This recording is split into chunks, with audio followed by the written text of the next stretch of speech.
ಕರ್ತನಲ್ಲಿ ಪ್ರೀತಿ ಅಂತ ಸೋದರ ಸೋದರಿಯರೇ, ನಿಮ್ಮೆಲ್ಲರಿಗೂ ತಂದೆಯ ದೇವ ನಮ್ದಲು ನಮ್ಮ ರಕ್ಷಕನ ಒಡೆಯನಾಗಿರಂತ ಯೇಸು ಕ್ರಿಸ್ತು ನಮ್ದಲು ವಂದನೆಗಳು ಸಲ್ಲಿಸುತ್ತಾ, ದೇವರೊಂದು ಕರುಣೆ ಕೃಪೆ ಪ್ರೀತಿಗಳಿಂದ ನಾವೆಲ್ಲರೂ ಒಟ್ಟಾಗಿ ಸೇರಿ ಆತನ ವಾಕ್ಯಗಳನ್ನ ಧ್ಯಾನ ಮಾಡೋದಕ್ಕೆ ದೇವ್ರು ನಮಗೆ ಕೊಟ್ಟಂತ ಆಶೀರ್ವಾದಕ್ಕಾಗಿ ಕೃಪೆಗಾಗಿ ದೇವರಿಗೆ ಸ್ತೋತ್ರ ಒಳಗನ. ಕರ್ತನಲ್ಲಿ ಪ್ರೀತಿ ಅಂತ ಸೋದರಗಳೇ, ಇವತ್ತು ಒಂದು ಮುಖ್ಯವಾಗಿರೋಂಥ ಒಂದು ಪ್ರಕಟಣೆ ಅಧ್ಯಯನ ನಾವು ನೋಡಕ್ ಹೋಗೋಣ. ಕಳೆದೊಂದು ವಾರಗಳಿಂದ ನಾವು ಪ್ರಕಟಣೆನ ಇದು ಮಾಡ್ತಾ ಇದ್ರಿ, ಸ್ಟಡಿ ಮಾಡ್ತಾ ಇದ್ರಿ. ಅದರಲ್ಲಿ ಮುಖ್ಯವಾಗಿ ನೋಡ್ಬೇಕಾದ್ರೆ ಪ್ರಕಟಣೆ ಪುಸ್ತಕದಲ್ಲಿ ನಾವು ಯಾರನ್ನಪ್ಪ ನೋಡ್ತಾ ಇದ್ರಿ ಅಂತಂದ್ರೆ ಚಾಪ್ಟರ್ 20, ಅದರ 20ನೇ ಅಧ್ಯಾಯಕ್ಕೆ ನಾವೇನ್ ಮಾಡ್ತಾ ಇದ್ರಿ, ನೋಡ್ತಾ ಬರ್ತಾ ಇದ್ರಿ. ಅದರಲ್ಲಿ ಕಳೆಸತಿ ನೋಡ್ಬೇಕಾದ್ರೆ ವಾಕ್ಯ ನಾವು ಏನ್ ಮಾಡಿದ್ರಿ, 10ವರೆಗೂ ನಾವ್ ಏನ್ ಮಾಡಿದ್ರಿ ನೋಡಿದ್ರಿ. ಕೊನೆಯದಾಗಿ ಒಂದೇ ಒಂದು ಪಾಯಿಂಟ್ ಏನ್ ಮಾಡಿದ್ರಿ, ನಾವು ಅದನ್ನ ಬಿಟ್ಟಿದ್ರಿ. ಏನಪ್ಪಾ ಅಂತಂದ್ರೆ ಆ, ತಿರ್ಗಾ ಸೇತನ್ನ 1000 ವರ್ಷದ ನಂತರ ಬಿಡುಗಡೆ ಮಾಡ್ಬೇಕಾರೆ ಅವನು ಏನ್ ಮಾಡ್ಬೋದು, ಯಾವ ತರ ಜನನ್ನ ವಂಚಿಸ್ಬೋದು ಅಂತಂದ್ಬಿಟ್ಟು ಅದರ. ಸೊ ಅದಕ್ಕೆ ನೋಡ್ಬೇಕಾದ್ರೆ ಕರ್ತನಲ್ಲಿ ಪ್ರೀತಿ ಅಂತ ಸರೋಗಳೇ, ಆ ಇದಕ್ಕೆ ಆ ಕೆಲವೊಂದು ಸಜೆಷನ್ಸ್ ಏನಪ್ಪಾ ಇದೆ ಅಂತಂದ್ರೆ, ಸೇತಾನು ಮೊದಲನೇ ಲೋಕದಲ್ಲಿ ಏನ್ ಮಾಡ್ತಾನೆ, ಆದಾಮ್ ಮತ್ತೆ ಅವಳನ್ನ ವಂಚಿಸ್ತಾನೆ ಮೊದಲನೇದಾಗೆ. ಆಮೇಲೆ ಎಲ್ಲಾ ದೂತರುಗಳನ್ನು, ಪರಿಶುದ್ಧವಾಗಿರೋ ದೂತರುಗಳನ್ನು ಕೂಡ ಏನ್ ಮಾಡ್ತಾನೆ, ಅವ್ರನ್ನ ಪಾಪ ಮಾಡುವಂತ ರೀತಿಯಲ್ಲಿ ಅವ್ನು ವಂಚಿಸ್ತಾನೆ. ಅದರ ನಮಗೆಲ್ಲ ಚೆನ್ನಾಗಿ ಗೊತ್ತು. ಭೂಲೋಕದಲ್ಲಿ ಇರೋಂಥ ಸ್ತ್ರೀಗಳನ್ನ ನೋಡಿಸ್ಬಿಟ್ಟು ಆ ಸ್ತ್ರೀಗಳ ಮುಖಾಂತರ ಏನ್ರಿ, ನೀವು ಅವ್ರನ್ನ ಮದುವೆ ಮಾಡ್ಕೊಂಡಾಗ ನಿಮಗೆ ಏನಾಗ್ತದೆ, ಆ ಒಂದು ಸಂತಾನ ಹುಡ್ತದೆ, ಅದು ಪರಿಶುದ್ಧವಾಗಿರೋ ಸಂತಾನ ಇರ್ತಾರೆ ಅಂತ ಏನ್ ಮಾಡ್ತಾರೆ, ಆ ರೀತಿ ಅವ್ರಿಗೆ ತತ್ವ ಕೊಟ್ಟು ಏನಪ್ಪ ಮಾಡ್ತಾನೆ ಅಂತಂದ್ರೆ, ಏನ್ರಿ ಅವ್ರನ್ನ ಮದುವೆ ಮಾಡ್ಕೊಂಡು ಹೊಸ ಜನರೇಷನ್ ಹುಟ್ಟಿಸೋ ತರ ಮಾಡ್ತಾನೆ. ಅದರ ನಮ್ಗೆ ಚೆನ್ನಾಗಿ ಗೊತ್ತಿರಂಗೆ ಏನಕ್ಕೆ ಒಂದು ಹೊಸ ಜನರೇಷನ್ ಹುಟ್ಟಬೋದು ಅಂತ ಅವನು ಹೇಳಿರ್ತಾನೆ ದೂತರುಗಳಿಗೆ ಅಂತಂದ್ರೆ, ಅದನ್ನ ಪಾಪ ಮಾಡಿಸ್ಬೇಕು ಅನ್ನೋ ಉದ್ದೇಶ ಹೇಳಿರಲ್ಲ ರೀ. ಎಷ್ಟು ಕ್ಲೆವರ್ ಆಗಿ ಹೊಸ ಒಂದು ಒಳ್ಳೆ ಒಂದು ಕಾನ್ಸೆಪ್ಟ್ ತಂದಿರ್ತಾನಂದ್ರೆ, ನೋಡಪ್ಪ ಆದಾಮ್ ಮತ್ತೆ ಅವಳು ಏನ್ ಮಾಡ್ಬಿಟ್ರು, ಇವಾಗ ಪಾಪ ಮಾಡ್ಬಿಟ್ರು, ದೇವ್ ಕೃಪೆಯಿಂದ ಬಿದ್ದೋಗ್ಬಿಟ್ಟಿದ್ದಾರೆ. ನಾವೇನ್ ಮಾಡ್ಬೇಕು, ದೇವ್ ಕೃಪೆಯಿಂದ ವಾಪಸ್ ಮಾಡಕ್ ಅವ್ರಿಗೆ ದೇವ್ರತಿಗೆ ತಂದು ಸೇರಿಸ್ಬೇಕು. ಪಾಪದ ಬಿದ್ದೋಗ್ಬಿಟ್ಟಿದ್ರೆ ಪರಿಶುದ್ಧತೆಗೆ ನಾವೇನ್ ಮಾಡ್ಬೇಕು, ಸೇರಿಸ್ಬೇಕು. ಅವ್ರು ಪಾಪ ಪಾಪ ಅಂತ ಬಿದ್ದೋಗ್ಬಿಟ್ಟಿದ್ದಾರೆ, ಅವ್ರಲ್ಲಿ ಏನ್ರಿ ಒಂದು ಪರಿಶುದ್ಧವಾಗಿ ರಕ್ತ ಇಲ್ಲ. ಅದಕ್ಕೆ ನಾವೇ ಮಾಡ್ಬೇಕು ಅಂದ್ರೆ, ನೀವು ದೇವ್ರ ಇದ್ದಾರಲ್ಲ, ನೀವು ಮದುವೆ ಮಾಡ್ಕೊಂಡ್ರೆ ನಿಮ್ಗೆ ಒಂದು ಪರ್ಫೆಕ್ಟ್ ಜನರೇಷನ್ ಆಗ್ತಾರೆ, ಹುಡ್ತದೆ. ಅವಾಗ ಏನ್ ಮಾಡ್ಬೋದು, ನೀವು ಅವನ್ನೆಲ್ಲ ನೀವು ಎತ್ಬೋದು ಅಲ್ವರ. ನೀವೇನ್ ಮಾಡ್ಬೋದು, ಒಂದು ಸಹಾಯ ಮಾಡ್ಬೋದು, ಅವ್ನ ಒಳ್ಳೆ ರೀತಿ ತರ್ಬೋದು, ದೇವ್ರ ಕಡೆ ತಿರ್ಗಾ ತರ್ಬೋದು ಅಂತಂದ್ಬಿಟ್ಟು ಈ ರೀತಿ ಏನ್ ಮಾಡ್ತಾನೆ ಅಂತಂದ್ರೆ, ಏನ್ರಿ ಅವ್ನು ವಂಚಿಸ್ಬಿಟ್ಟು ಅವ್ರು ಹೋಗ್ಬಿಟ್ಟು ಸ್ತ್ರೀಗಳ ಜೊತೆ ಸಂಬಂಧ ಇಟ್ಕೊಂಡಾಗ ಮಾಡ್ತಾನೆ. ಅದು ಯಾವಾಗ ಆ ಸ್ತ್ರೀಗಳಿಗೆ ಸಂಬಂಧ ಇಟ್ಕೊಂಡಾಗ ರಾಕ್ಷಸಗಳು ಉಟ್ಬಿಟ್ರು, ಇವ್ರು ನೆನ್ಸ್ಕೊಳಂತ ರೀತಿಲಿ ಏನಾಗಿಲ್ಲ, ಅಲ್ಲಿ ಯಾವುದೇ ರೀತಿ ವರ್ಕೌಟು ಆಗ್ಲಿಲ್ಲ ಅಲ್ವರ. ಸೊ ಅವಾಗ ಏನ್ರಿ ದೇವ್ರ ಕೋಪ ಅವ್ರ ಮೇಲೆ ಬಂತು. ದೇವ್ರ ಏನ್ ಮಾಡ್ಬಿಟ್ರು, ವಾಯುಮಂಡಲೇ ಅವ್ರನ್ನ ಲಾಕ್ ಮಾಡ್ಬಿಟ್ರು. ತಿರ್ಗಾ ಪರ್ಲಕ್ಕೂ ಕೊಂಡೋಗಿಲ್ಲ, ತಿರ್ಗಾ ಏನ್ರಿ ಅವ್ರನ್ನ ಬರೋಕ್ಕೂ ಬರಕ್ಕೂ ಬಿಡ್ಲಿಲ್ಲ. ಸೊ ಅವ್ರನ್ನ ವಾಯುಮಂಡಲೇ ಕಟ್ಟಾಕಿರ್ಬೇಕ್ರೆ ಅದು ಹೆಂಗಪ್ಪ ಇತ್ತು, ಕರ್ತನಲ್ಲಿ ಪ್ರೀತಿ ಅಂತ ಸೊಗಳೆ ಆ ದೇವದೂತಕ್ಕೆ ಶಿಕ್ಷೆ ಕೊಟ್ಟಂಗಿತ್ತು. ಆದ್ರ ಅವಾಗ ಯಾವಾಗ ಶಿಕ್ಷೆ ಕೊಟ್ರು, ಅವಾಗ ಸೇತನ ಮಾಡ್ತಾರೆ, ಅವಕಾಶ ಉಪಯೋಗಿಸ್ಕೊಂಡ್ರು. ನೋಡಿದ್ರಾ, ದೇವ್ರು ನೋಡ್ರಿ ಎಲ್ಲ ಒಳ್ಳೆಯವ್ರು ಅಂತ ಹೇಳ್ತಾರೆ ನೋಡಿ. ಸುಮ್ಮನೆ ಮಾಡಿರೋ ಒಂದು ಚಿಕ್ಕ ಮಿಸ್ಟೇಕ್ಸ್ಗೆ ಇಂಥ ಶಿಕ್ಷೆ ಕೊಡ್ಬೇಕಾ ನಿಮ್ಗೆ? ನೀವೇನಪ್ಪ ತಪ್ಪು ಮಾಡಿದ್ರಿ, ನೀವು ಒಳ್ಳೆ ಉದ್ದೇಶನೇ ಮಾಡಿದ್ದೀರಾ ಏನ್ತಾರೆ, ಭೂಲೋಕ ಸ್ತ್ರೀಗಳ ಜೊತೆ ಸಂಬಂಧ ಇಟ್ಕೊಂಡು ನೀವು ಒಳ್ಳೆ ಜನರೇಷನ್ ಉತ್ಪತ್ತಿ ಮಾಡಬೇಕು, ಅವ್ರ ಮುಖಾಂತರ ಒಳ್ಳೆ ಒಂದು ಸಂತಾನ ತರಬೇಕು ಅಂತಿದ್ರೆ ಏನ್ ತಪ್ಪೋದಲ್ಲಿ, ಯಾಕೆ ಈ ಥರ ಶಿಕ್ಷೆ ಕೊಡ್ಬೇಕಾಗಿತ್ತು, ಕ್ಷಮಿಸ್ಬೋಯ್ತಲ್ಲ ಅಂತ ಈ ಥರ ಏನ್ ಮಾಡ್ತಾನೆ ಆಲೋಚನೆ ಅಂತಂದಾಗ ಏನ್ರಿ, ಅವಾಗ ದೇವ್ರ ಮೇಲೆ ಅವರ್ಷನ್ ಬರಬೇಕು. ಆ ಥರ ಏನ್ ಮಾಡಿತಾನೆ ಅಲ್ವರ. ಅಂದ ಕರ್ತನಲ್ಲಿ ಪ್ರೀತಿ ಅಂತ ಸೋರಸರುಗಳೇ, ಏನ್ರಿ ಈ ರೀತಿ ಸೇತನ ಏನ್ ಮಾಡೋಣ, ವಂಚನೆಗಳ ಮಾಡೋಣ. ಅದಕ್ಕೆ ನೋಡ್ಬೇಕು, ಆದಿನಲ್ಲೂ ಸುಳ್ಳುಗಾರನೋ ಏನ್ರಿ, ಸುಳ್ಳಿಗೆ ತಂದೆ ಅಂತ ಏನ್ ಮಾಡ್ತೀವಿ ನಾವು ವಾಕ್ಯದಲ್ಲಿ ಅವನ ಬಗ್ಗೆ ನಾವು ನೋಡ್ತೀರಿ ಅವರ. ಸರಿ, ಈ ತರ ಮೊದಲನೇ ಲೋಕದಲ್ಲಿ ವಂಚನೆ ಮಾಡ್ತಾನೆ, ಎರಡನೇ ಲೋಕದಲ್ಲಿ ಅನೇಕ ಜನಗಳ ಮುಖಾಂತರ ಅನೇಕ ರೀತಿ ವಂಚನೆ ಮಾಡ್ತಾ ಇದ್ದಾನೆ. ಸರಿ, ಮತ್ತೆ ಕ್ರಿಸ್ತನ ರಾಜ್ಯದಲ್ಲಿ ಯಾವ ತರ ವಂಚಿಸ್ಬೋದು ಅಂತ ಹೇಳ್ಬೇಕಾರೆ, ಕ್ರಿಸ್ತನ ರಾಜ್ಯದಲ್ಲಿ ಅದರ ದೇವರು ಏನ್ ಮಾಡ್ಬೋದು ಅಂತಂದ್ರೆ, ಅವನಿಗೆ ಖುದ್ದಾಗಿ ಮಾಂಸದಲ್ಲಿ ಬರೋದಿಕ್ಕೆ ಮಾಡೋದು ದೇವರು ಅನುಮತಿ ಕೊಡ್ಬೋದು ಅಂತ ಹೇಳ್ತಾರೆ. ಅದರ ಹೆಂಗ್ ಹೇಳ್ತಾರೆ, ಯಾವ ಆಧಾರದ ಮೇಲೆ ಹೇಳ್ತಾರೆ ಅಂತಂದ್ರೆ, ಅದಕ್ಕೆ ವಾಕ್ಯಗಳಿಗೆ ಅಂದ್ರೆ ಎಸ್ ವಾಕ್ಯ ಇದೆ. ಎಲ್ಲಿದೆ? ಯೆಶಾಯ 28ನೇ ಅಧ್ಯಾಯ ಓದ ನೋಡ್ರಿ, 15ನೇ ವಾಕ್ಯ. ಎಜೆಕಿಯಲ್ 28:15. ಸಾರಿ, ಎಜೆಕಿಯಲ್ ಓದಿ, ಯೆಶಾಯ ಅಲ್ಲ, ಎಜೆಕಿಯಲ 28ನೇ ಅಧ್ಯಾಯ 15ನೇ ವಾಕ್ಯ ಓದನ. ಯೆಶಾಯ ಆಮೇಲೆ ಓದನ.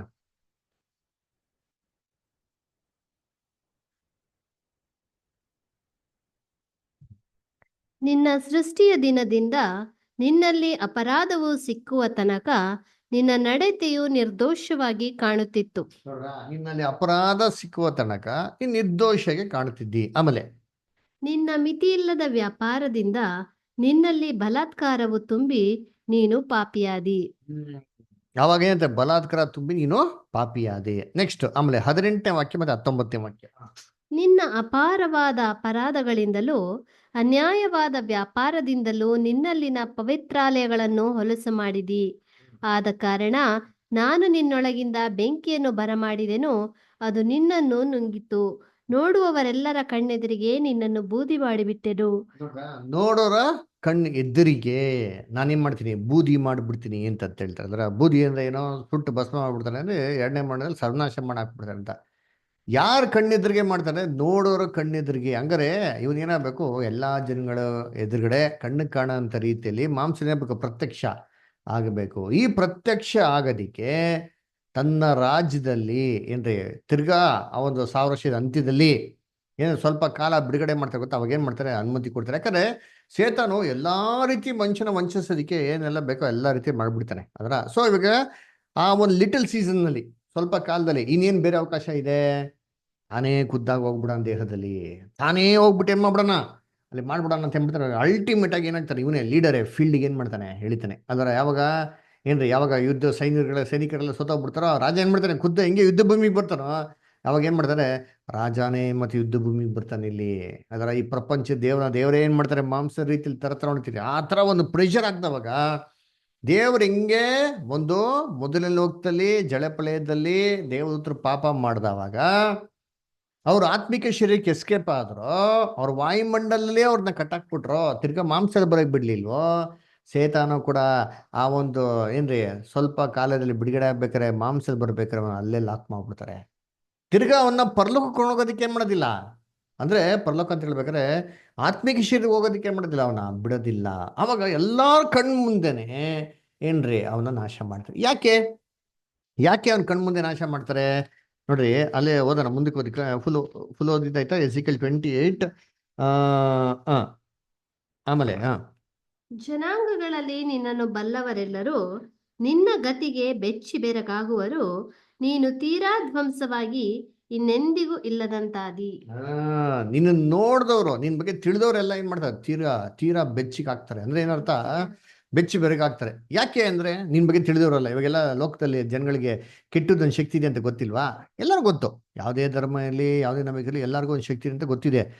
ಅದರಿಂದ ನೋಡ್ಬೇಕ್ರಿ ಕರ್ತನಲ್ಲಿ ಪ್ರೀತಿ ಅಂತ ಸೊರಸೋಗ್ಲೇ ಇವರೆಲ್ಲ ಏನ್ರಿ ಅದನ್ನ ನಂಬಿದ್ದಾರೆ ಅಂದ್ರ. ಆದ್ರೆ ಇದು ದುಷ್ಟಶಕ್ತಿ ಅಂತ ಗೊತ್ತು. ಆದ್ರೆ ಏನ್ರಿ ಈ ದುಷ್ಟಶಕ್ತಿನೇ ಜನಗಳನ್ನ ವಂಚಿಸ್ತಾರಂತ ಬೇರೆ ದೇವರುಗಳ ತರ ಅಂದ್ಬಿಟ್ಟು ಗೊತ್ತಿಲ್ಲ.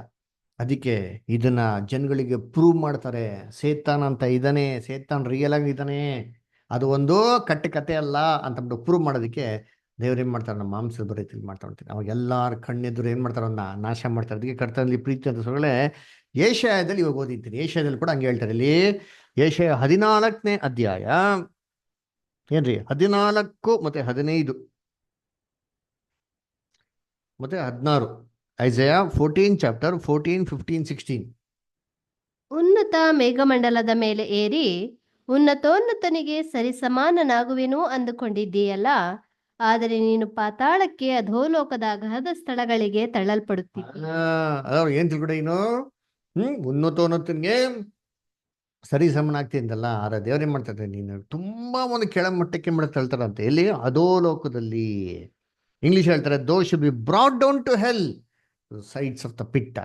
ಎಲ್ಲಂತಾರೆ ಏನ್ ನೋಡ್ತಾರೆ, ಸಮಾಧಿ ಅದರ ಏನ್ರಿ ನಾಶದ ಗತಿಗೆ, ಅದರ ಮರಣದ ಗತಿಗೆ ಏನ್ ಮಾಡ್ತಾರೆ, ದೇವ್ರ ತರ್ತಾರಂತೆ. ಆಮೇಲೆ ನೋಡಿ ನೆಕ್ಸ್ಟ್, ನಿನ್ನನ್ನು ಕಂಡವರು ದಿಟ್ಟಿಸಿ ನೋಡಿ, ನಿನ್ನನ್ನು ಕಂಡವರು ದಿಟ್ಟಿಸಿ ನೋಡ್ತಾರ. ಅದೇನು ಏನ್ರಿ ಗ್ರಹಿಸ್ಕೊಡೋದು ಮಾತಲ್ಲ, ಅಂಡರ್ಸ್ಟ್ಯಾಂಡ್ ಮಾಡ್ಕೊಳೋದಲ್ಲ, ಕಣ್ಣು ಮುಂದೆ ನೋಡ್ತಾರೆ ನೋಡ್ರಿ ನಿಂತ್ರಿ.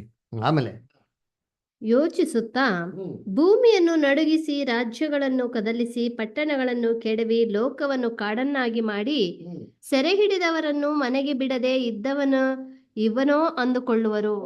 ಇವನೇನಪ್ಪ ಏನ್ರಿ ಏನಂತ ಅನ್ಕೊಂತಾರೆ ಜನಗಳು, ಇವನೇನಾ ಏನ್ರಿ ಭೂಮಿನ ನಡುಗಿಸಿ ಅದರ ರಾಜ್ಯಗಳನ್ನ ಕದಲಿಸಿ, ಅಂದ್ರ ಈ ಭೂಮಿನೇ ಒಂದೇನ್ರಿ ಬರಡ ಭೂಮಿಯಾಗಿ ಮಾಡಿರಂತನೋ ಅದ್ರ ಏನ್ರಿ ಸೆರೆ ಮನೆಯಿಂದ ಯಾರ್ದು ಬಿಡುಗಡೆ ಮಾಡಿದಿರ, ಮರಣದಿಂದ ಅಲ್ಲರ ಏನ್ರಿ ಗ್ರೇವಿಂದ, ಸಮಾಧಿಯಿಂದ ಯಾರು ಎದ್ದು ಬರ್ದೇ ರೀತಿಲಿ ಏನ್ರಿ ತಡೆ ಹಿಡ್ದವನು ಯೂನಿಯನಾ ಅಂತಬಿಟ್ಟೆ ಆವಾಗ ಜನಗಳಿಗೆ ಪ್ರೂವ್ ಮಾಡಿ ನೋಡಿಸ್ತಾರೆ ಅಲ್ವರ ಸೇತಾನಿದ್ದಾನೆ ಅದು ಒಂದು ಕತೆ ಅಲ್ಲ ಅಂತಂದ್ಬಿಟ್ಟು ಅಲ್ವರ ಅದನ್ನ ಕರ್ತನಲ್ಲಿ ಪ್ರೀತಿ ಅಂತ ಸೊರಸಗಳೇ ಏನ್ರಿ ಇವಾಗ ನಾವೇನಪ್ಪ ಮಾಡೋಣ ಅಂದ್ರೆ ಈ ಪ್ರಕಟಣೆ 20ನೇ ಅಧ್ಯಾಯದಲ್ಲಿ ಇರುವಂತ 4 ಭಾಗ ಅಂತ ನಾವು ನೋಡಿದ್ರಿ. ಅದರ ಮೊದಲನೇ ಭಾಗ ನಾವೇನ್ ಮಾಡಿದ್ರಿ, ನಾವು ನೋಡಿದ್ರಿ ಅದರ ಏನಂತ ನೋಡಿದ್ರಿ, ಈಗೂ ನಾನು ಕಂಡೇನು ಅಂತ ಹೇಳ್ಬೇಕು, ಅದು ಮೊದಲನೇ ಭಾಗ.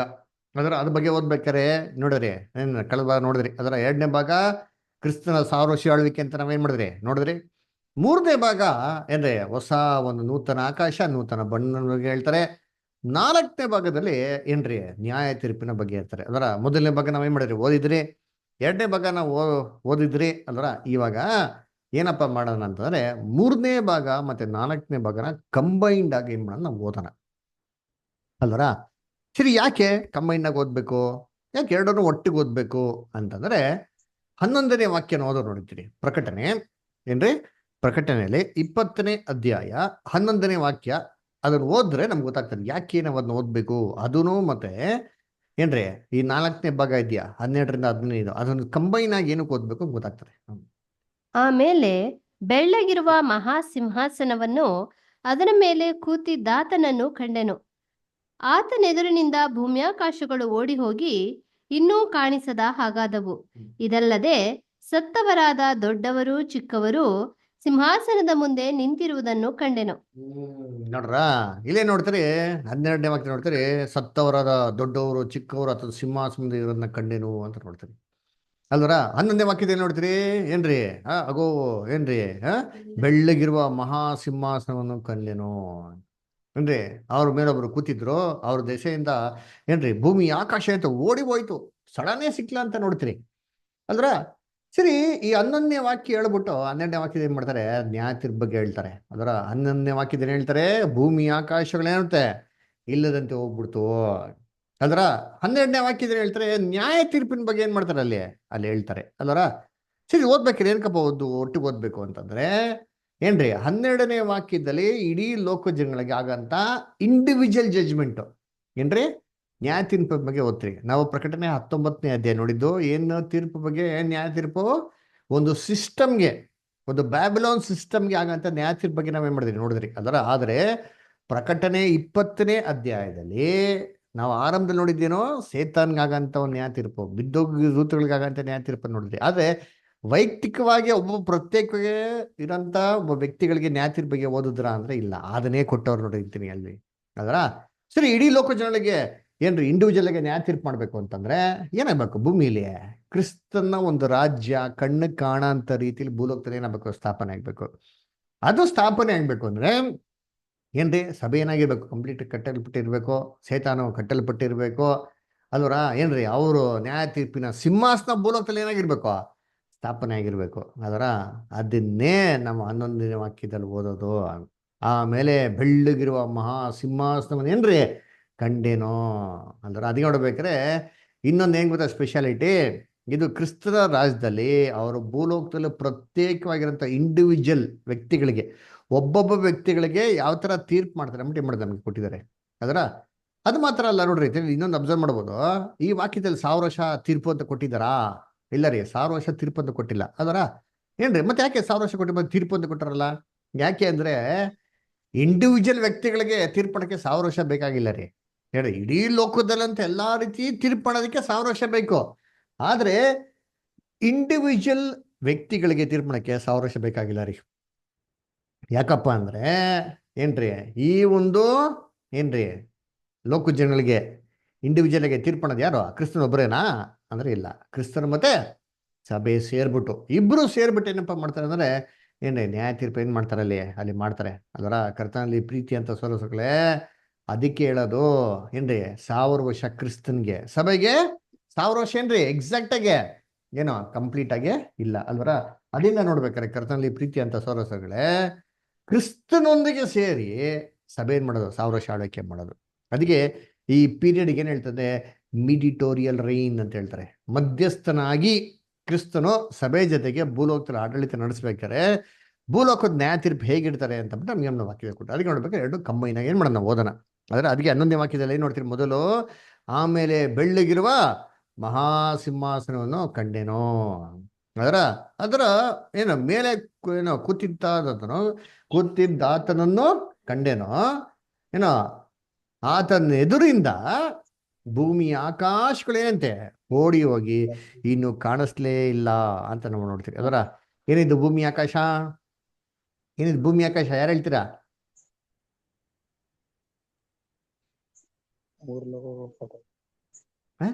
ಯಾವ ಭೂಮಿ ಆಕಾಶ ಇಲ್ಲದಂತೆ ಹೋಯಿತು? ಈ ಸೈತಾನ ರಾಜ್ಯ. ಹಾ, ವೆರಿ ಗುಡ್. ಅಲ್ಲರ ಈ ಭೂಮಿ ಆಕಾಶ ಅಂತಂದ್ರೆ ಏನ್ರಿ? ಆಕಾಶನೇನ್ರಿ? ಈಗಿರೋ ಭೂಮಿ, ಈಗಿರೋ ಸೈತಾನನ ಆಡಳಿತದ ಆಕಾಶ, ವೆರಿ ಗುಡ್. ಅದರ ಈಗಿರಂತ ವಾಯುಮಂಡಲದಲ್ಲಿ. Very good. ಅದರ ಈಗಿರಂತ ಸೇತನ ವಾಯುಮಂಡಲದ ಆಡಳಿತ ಕಣ್ಣ ಕಾಣಿಸೋ ರೀತಿಯಲ್ಲಿ ಸೇತನ ಆಳ್ವಿಕೆ ಮಾಡ್ತಾ ಈ ಆಕಾಶ ಏನಾಯ್ತು? ಅಳಿದು ಹೋಯ್ತು. ಭೂಮಿ ಅಂದ್ರೆ ಯಾರಪ್ಪ ಅಂತಂದ್ರೆ ಈಗಿರುವಂತ ದುಷ್ಟು ಒಂದು ಕರಪ್ಟ್ ರಿಲಿಜಿಯಸ್ ಲೀಡರ್ಸ್ಗಳ ಮುಖಾಂತರ ಭೂಲೋಕದಲ್ಲಿ ಆಳ್ವಿಕೆ ಮಾಡ್ತಾ ಇದ್ರೆ ಗೊತ್ತಾ? ಇದೇನಾಯ್ತಂತೆ? ಕಂಪ್ಲೀಟ್ ಆಗಿ ಇಲ್ಲದಂತೆ ಹೋಯ್ತು. ಇದನ್ನೇ ಅಪೊಸ್ತಲ ಪೇತ್ರರು ಬಂದ್ಬಿಟ್ಟು ಮೊದಲನೇ ಪ್ರವಾದನೆಯಲ್ಲಿ ಏನ್ ಮಾಡಿದ್ರು? ಹೇಳಿದ್ರು. ಏನಂತ ಹೇಳಿದ್ರು? ಈಗಿರುವಂತ ಭೂಮಿ ಆಕಾಶನ ಏನ್ರಿ ಬೆಂಕಿಯಿಂದ ಸುಳಲ್ಪಟ್ಟದಕ್ಕೆ ಏನ್ ಮಾಡ ದೇವ್ರು ಈಡಲ್ಪಟ್ಟಿದೆ. ನೋಡಿ ವಾಕ್ಯ ಓದೋಣ. 2 ಪೇತ್ರ 3ನೇ ಅಧ್ಯಾಯ 10-12 ಹೋದ್ರಿ ಯಾರಾದ್ರ? 2 ಪೀಟರ್ 3rd ಚಾಪ್ಟರ್ 10-13. ಆದರೂ ಕರ್ತನ ದಿನವು ಕಳ್ಳನು ಬರುವಂತೆ ಬರುತ್ತದೆ. ಆ ದಿನದಲ್ಲಿ ಆಕಾಶ ಮಂಡಲವು ಮಹಾಘೋಷದಿಂದ ಇಲ್ಲದೆ ಹೋಗುವುದು. ಸೂರ್ಯ ಚಂದ್ರ ನಕ್ಷತ್ರಗಳು ಉರಿದು ಲಯವಾಗಿ ಹೋಗುವವು. ಭೂಮಿಯು ಅದರಲ್ಲಿರುವ ಕೆಲಸಗಳು ಸುಟ್ಟು ಹೋಗುವವು. ಇವೆಲ್ಲವುಗಳು ಹೀಗೆ ಲಯವಾಗಿ ಹೋಗುವುದರಿಂದ ನೀವು ದೇವರ ದಿನದ ಪ್ರತ್ಯಕ್ಷತೆಯನ್ನು ಎದುರು ನೋಡುತ್ತಾ ಹಾರೈಸುತ್ತಾ ಎಷ್ಟೋ ಪರಿಶುದ್ಧವಾದ ನಡವಳಿಕೆಯೂ ಭಕ್ತಿಯೂ ಉಳ್ಳವರಾಗಿರಬೇಕಲ್ಲ. ಆ ದಿನದಲ್ಲಿ ಅದೇ ನೋಡ್ಬೇಕಾರೆ ಏನಪ್ಪ ನೋಡ್ತೀರಿ ಅಂತಂದ್ರೆ ಏನ್ರಿ? ಭೂಮಿ ಆಕಾಶವೋ ಏನಿದಂತೆ ಸುಟ್ಟಿ ಲಯವಾಗಿ ಹೋಗುವುದು. ಯಾವ ಭೂಮಿ ಆಕಾಶ? ಈಗಿರುವಂತ ದುಷ್ಟ ಭೂಮಿ, ದುಷ್ಟ ಏನ್ರಿ ಆಕಾಶ, ಅದರ ಸೈತಾನ ಆಡಳಿತ ಇವೆಲ್ಲ ಏನಾಗ್ಬಿಡ್ತಂತೆ? ಹೋಗ್ಬಿಡ್ತಂತೆ. ಏನಂತ ಹೇಳ್ತಾರೆ ಅಲ್ಲಿ? ಓಡಿ ಹೋಗಿ ಇನ್ನು ಕಾಣಿಸ್ಕೊಂಡ್ಲೇ ಇಲ್ಲ ಅಂತರಿ. ಅದರ ಕಾಣಿಸೋದಕ್ಕೆ ಆಗುವುದಿಲ್ಲ ಅಲ್ಲ, ಅದೇನ್ರಿ ಕಾಣಿಸದೆ ಆಗುವುದು. ಕಣ್ಣಿಗೆ ಇನ್ಯಾವತ್ತು ಕಾಣಿಸ್ಕೊಳ್ಳಲ್ಲ ಅಂತಾರಿ. ಅದರ ಕರ್ತನ ಇವತ್ತು ದೇವರು ಏನ್ ಮಾಡೋರೆ? ಈ ಸೇತನ ಆಳ್ವಿಕೆನ ಅನುಮತಿ ಕೊಟ್ಟವ್ರೆ. ಇನ್ ಮುಂದಕ್ಕೆ ಇನ್ಯಾವತ್ತಾರ ಅನುಮತಿ ಕೊಡ್ತಾರ? ಅದರ ಇನ್ಯಾವತ್ತಾರ ಮುಂದಕ್ಕೆ ಯಾವತ್ತ ಯುಗಾಂತಗಳಲ್ಲಿ ಇನ್ಯಾವತ್ತರ ಒಂದು ಚಾನ್ಸ್ ಅದರ ದುಷ್ಟಕ್ಕೆ ಆಳ್ವಿಕೆ ಮಾಡಕ್ ಕೊಡ್ತಾರ ಅಂದ್ರೆ ಇನ್ಯಾವತ್ತು ಬರಲ್ಲ. ಅದು ನೋಡ್ಬೇಕ್ರಿ, ಇನ್ಯಾವತ್ತು ಕಣ್ಣಿಗೆ ಕಾಣಿಸೋದಿಲ್ಲ ರೀ. ಓಡಿ ಹೋಯ್ತು. ಇನ್ಯಾವತ್ತಿನಾಗಲ್ಲ ಸ್ಥಿತಿಗತಿಗಳು ವಾಪಸ್ಸು ಹಿಂತಿರುಗಿ ಬರೋದಿಲ್ಲ. ಸರಿ, ಈ ಭೂಮಿ ಆಕಾಶ ಹೋಗ್ಬಿಟ್ರೆ ನೆಕ್ಸ್ಟ್ ಇನ್ಯಾವ್ದು ಭೂಮಿ ಆಕಾಶ? ಇನ್ಯಾವ್ದಿದೆ ಭೂಮಿ ಆಕಾಶ? ನೂತನ ಭೂಮಂಡಲ, ನೂತನ ಆಕಾಶ. Very good. ಅಲ್ವರ ನೂತನ ಭೂಮಂಡಲ, ನೂತನ ಆಕಾಶ. ಯಾರು ನೂತನ ಆಕಾಶ? ಯಾರು? ಯೇಸು ಕ್ರಿಸ್ತರು, ಸಭೆ ಮಕ್ಕಳು. Very good. ಅಲ್ವರ ಯೇಸು ಕ್ರಿಸ್ತ ಸಭೆ, ನೂತನ ಆಕಾಶ. ನೂತನ ಭೂಮಂಡಲ ಅಂದ್ರೆ ಪಿತೃಗಳ ರಾಜ್ಯ, ಎಲ್ಲ ವೆರಿ ಗುಡ್. ಪಿತೃಗಳು ಮತ್ತೆ ನೀತಿ ವಾಸವಾಗಿರುತ್ತೆ. Very good. ಪಿತೃಗಳು ಮತ್ತೆ ಲೋಕದ ಜನ. ಲೋಕಜ್ಞಾನ. ಅಲ್ವರ ವೆರಿ ಗುಡ್. ಅಲ್ವರ ಸೊ ಇವ್ರು ಏನ್ ಮಾಡ್ತಾರೆ? ನೂತನ ಆಕಾಶ, ನೂತನ ಭೂಮಂಡಲ. ಅದರ ಅದಕ್ಕೆ ಯೇಸು ಕ್ರಿಸ್ತ ಹೇಳಿದ್ದು ಏನ್ರಿ? ಪೇತ್ರ ಹೇಳ್ತಾರೆ ನೋಡ್ತೀರಿ, ಇಲ್ಲಿ ಓದೋಣ. ಇಲ್ಲಿ 2 ಪೇತ್ರ 3ನೇ ಅಧ್ಯಾಯ. ಸಿಸ್ಟರ್ ನೀವು ನಿಲ್ಸಿದ್ರಲ್ಲ, ಅನು ಸಿಸ್ಟರ್ ಹಂಗೆ ಕಂಟಿನ್ಯೂ ಮಾಡ್ಕೊಳ್ಳಿ. 2 ಪೇತ್ರ 3ನೇ ಅಧ್ಯಾಯ ಕಂಟಿನ್ಯೂ ಮಾಡಿ ಇಷ್ಟ. ಹಂಗೆ ನೀವು 11ನೇ ವಾಕ್ಯದಲ್ಲಿ ನಿಲ್ಸಿರಿ, 11-12 ನಿಲ್ಸಿರ್ಬೇಕು. ಹೌದು ಹೌದು ಹೌದು. ಎಷ್ಟೋ ಪರಿಶುದ್ಧವಾದ ನಡವಳಿಕೆಯು ಭಕ್ತಿಯೂ ಉಳ್ಳವರಾಗಿರಬೇಕಲ್ಲ. ಆ ದಿನದಲ್ಲಿ ಆಕಾಶ ಮಂಡಲವು ಬೆಂಕಿ ಹತ್ತಿ ಲಯವಾಗಿ ಹೋಗುವುದು. ಸೂರ್ಯ ಚಂದ್ರ ನಕ್ಷತ್ರಗಳು ಉರಿದು ಕರಗಿ ಹೋಗುವವು. ಆದರೆ ನಾವು ದೇವರ ವಾಗ್ದಾನವನ್ನು ನಂಬಿ ನೂತನ ಆಕಾಶ ಮಂಡಲವನ್ನು, ನೂತನ ಭೂಮಂಡಲವನ್ನು ಎದುರು ನೋಡುತ್ತಾ ಇದ್ದೇವೆ. ಅವುಗಳಲ್ಲಿ ನೀತಿಯು ವಾಸವಾಗಿದೆ. ನಾವ್ ಏನ್ ನೋಡ್ತಾ ಇದ್ರಿ? ನೂತನ ಆಕಾಶ, ನೂತನ ಭೂಮಂಡಲ ಏನ್ ಮಾಡ್ತಾ ಇದ್ರಿ? ಎದುರು ನೋಡ್ತಾ ಇದ್ರಿ. ಅದ್ರಲ್ಲಿ ಏನಪ್ಪ ಇದೆ ಅಂದ್ರೆ ನೀತಿ ವಾಸವಾಗಿರ್ತಂತೆ. ಕರ್ತನಲ್ಲಿ ಪ್ರೀತಿ ಅಂತ ಸ್ವರಗಳೇ ನೀತಿ ಅಲ್ವರ ಏನ್ರಿ? ಸಂತೋಷ, ಸಮಾಧಾನ, ಅನ್ಯಾಯ, ಮೋಸ, ವಂಚನೆ ಯಾವ್ದು ಇಲ್ದಿರಂತ ಒಂದು ನೀತಿ, ಒಂದು ರಾಜ್ಯ ಏನಾಗಿರ್ತದೆ? ಸ್ಥಾಪನೆ ಆಗಿರ್ತಂತೆ ಅಲ್ವರ. ಅದಕ್ಕೆ ನಾವ್ ಏನ್ ನೋಡ್ತೀರಿ? ಏನ್ರಿ ಏನಪ್ಪ ನೋಡಿದೆ ಅಂತಂದ್ರೆ ಏನ್ರಿ ಒಂದು ಬಿಳಿ ಸಿಂಹಾಸನವನ್ನೇ ಮಾಡುತ್ತೆ ನೋಡೋದಂತೆ ಎಲ್ಲರ ಏನ್ರಿ ಬೆಳ್ಳಿಗಿರುವ ಮಹಾಸಿಂಹಾಸನವನ್ನು ಅದ್ರ ಮೇಲೆ ಕೂತಿರೋರು ನೋಡ್ರಂತೆ ಅಂದ್ರೆ ಅದಕ್ಕೆ ನೋಡ್ಬೇಕ್ರೆ ಬಿಳಿ ಸಿಂಹಾಸನ ಅಂದ್ರೆ ಏನಪ್ಪ ನಮಗೆ ಬಿಳಿ ಅಂತಾನೆ ಅರ್ಥ ಗೊತ್ತು ಬಿಳಿ ಹೇಳ್ರಿ ಏನಂತಾರೆ ಬಿಳಿ ಅಂದೇನು ಬೈಬಲ್ ಅರ್ಥ ಪರಿಶುದ್ಧವಾದ ವೆರಿ ಗುಡ್ ಶುದ್ಧ ಪರಿಶುದ್ಧ ಆಮೇಲೆ ಆಮೇಲೆ ಪರಿಶುದ್ಧ ರೀ ನ್ಯಾಯ ನೀತಿ ರೀ ಪರಿಶುದ್ಧ ನೀತಿ ಆಮೇಲೆ ಇನ್ನೇನು ದೇವರ ಸಿಂಹಾಸನ ಆಮೇಲೆ ಸತ್ಯ ಅಲ್ವ ಏನ್ರಿ ಶುದ್ಧತೆ ಕಲ್ಮಶಗಳು ಇಲ್ದಿರೋದು ಅಲ್ವರ ಅಂದ್ರೆ ಅನ್ಯಾಯ ಇಲ್ದಿರೋಂಥದ್ದು ಪಕ್ಷಪಾತ ಇಲ್ದಿರೋಂಥದ್ದು ಬೆಳ್ಳಕ್ಕೆದ್ದೇನ್ರಿ ಎಲ್ಲ ರೀತಿ ಒಳ್ಳೆ ತರ ಇರೋಂಥದ್ದು ಅದರ ಹಂಗಾರೆ ಅವರ ಸಿಂಹಾಸನಕ್ಕೆ ಅಸ್ಥಿಭಾರ ಏನಂತ ನೋಡ್ತೀರಿ ಬೈಬಲಲ್ಲಿ ಆಯ್ತಲ್ಲ ಕೀರ್ತನೆ ಓದಿಂತೀರಿ ಕೀರ್ತನೆ ನೀತಿ ಸತ್ಯತೆಗಳೇ. ವೆರಿ ಗುಡ್ ಅದರ ಸಾಮ್ಸ್ 89 ಕೀರ್ತನೆ 89:14 ಓದ್ರಿ. ಸಾಮ್ಸ್ 89:14 ನೋಡಿ.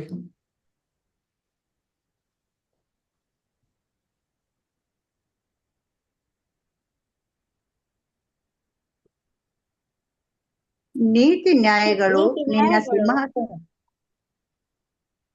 ನೀತಿ ನ್ಯಾಯಗಳು ನಿನ್ನ ಸಿಂಹಾಸನದ ಅಸ್ತಿವಾರವು, ನಿನ್ನ ಸಾನ್ನಿಧ್ಯ ಸೇವಕರು ಪ್ರೀತಿ ಸತ್ಯತೆಗಳೇ. ಸಾನ್ನಿಧ್ಯ ದೂತರು ಪ್ರೀತಿ ಸತ್ಯತೆಗಳೇ. ನೋಡ್ರ ಏನ್ರಿ ನೀತಿ ನ್ಯಾಯ ನಿನ್ ಸಿಂಹಾಸಕ್ಕೆ ಏನ್ರಿ ಅಸ್ಥಿಬರ ಅಂತಾರೆ. ಕರ್ತನಲ್ಲಿ ಪ್ರೀತಿ ಅಂತ ಸರಳೆ ದೇವರ ಸಿಂಹಾಸಕ್ಕೆ ಅಸ್ಥಿಬರ ಫೌಂಡೇಶನ್ ನೀತಿ ನ್ಯಾಯ. ಅನ್ಯಾಯ ದೇವ್ರು ಯಾವತ್ತೂ ಮಾಡಲ್ಲ. ನೀತಿನ ಬಿಟ್ಟುಬಿಟ್ಟು ದೇವ್ರು ಇನ್ಯಾವ ಕೆಲಸನೇ ಮಾಡಕ್ ಹೋಗಲ್ಲ. ಅಸ್ಥಿಬರನೇ ನೀತಿ ನ್ಯಾಯ ಅಲ್ವರ. ಅದೇ ನೋಡ್ಬೇಕ್ರೆ ತನ್ನ ಸಾನ್ನಿಧ್ಯ ದೂತರೇನ್ರಿ ಪ್ರೀತಿ ಸತ್ಯತೆಗಳು. ಕರ್ತನಲ್ಲಿ ಪ್ರೀತಿ ಅಂತ ಸೊರಸರುಗಳೇ ಅದಕ್ಕೆ ಅವರು ನ್ಯಾಯ ತೀರ್ಪು ಮಾಡ್ಬೇಕಾರೆ ಆ ನ್ಯಾಯ ತೀರ್ಪು ಹೆಂಗಪ್ಪ ಇರ್ತಂದ್ರೆ ಶುದ್ಧವಾಗಿರ್ತದ್ರಿ, ಪರಿಶುದ್ಧವಾಗಿರ್ತಾರೆ. ಅದರಲ್ಲಿ ಕೆಟ್ಟದ್ದು, ಮೋಸ, ವಂಚನೆ, ಅನ್ಯಾಯ ಯಾವುದು ಏನಾಗಿರ್ಲಂತರಿ ಇರಲ್ಲ ರೀ ಅದರ.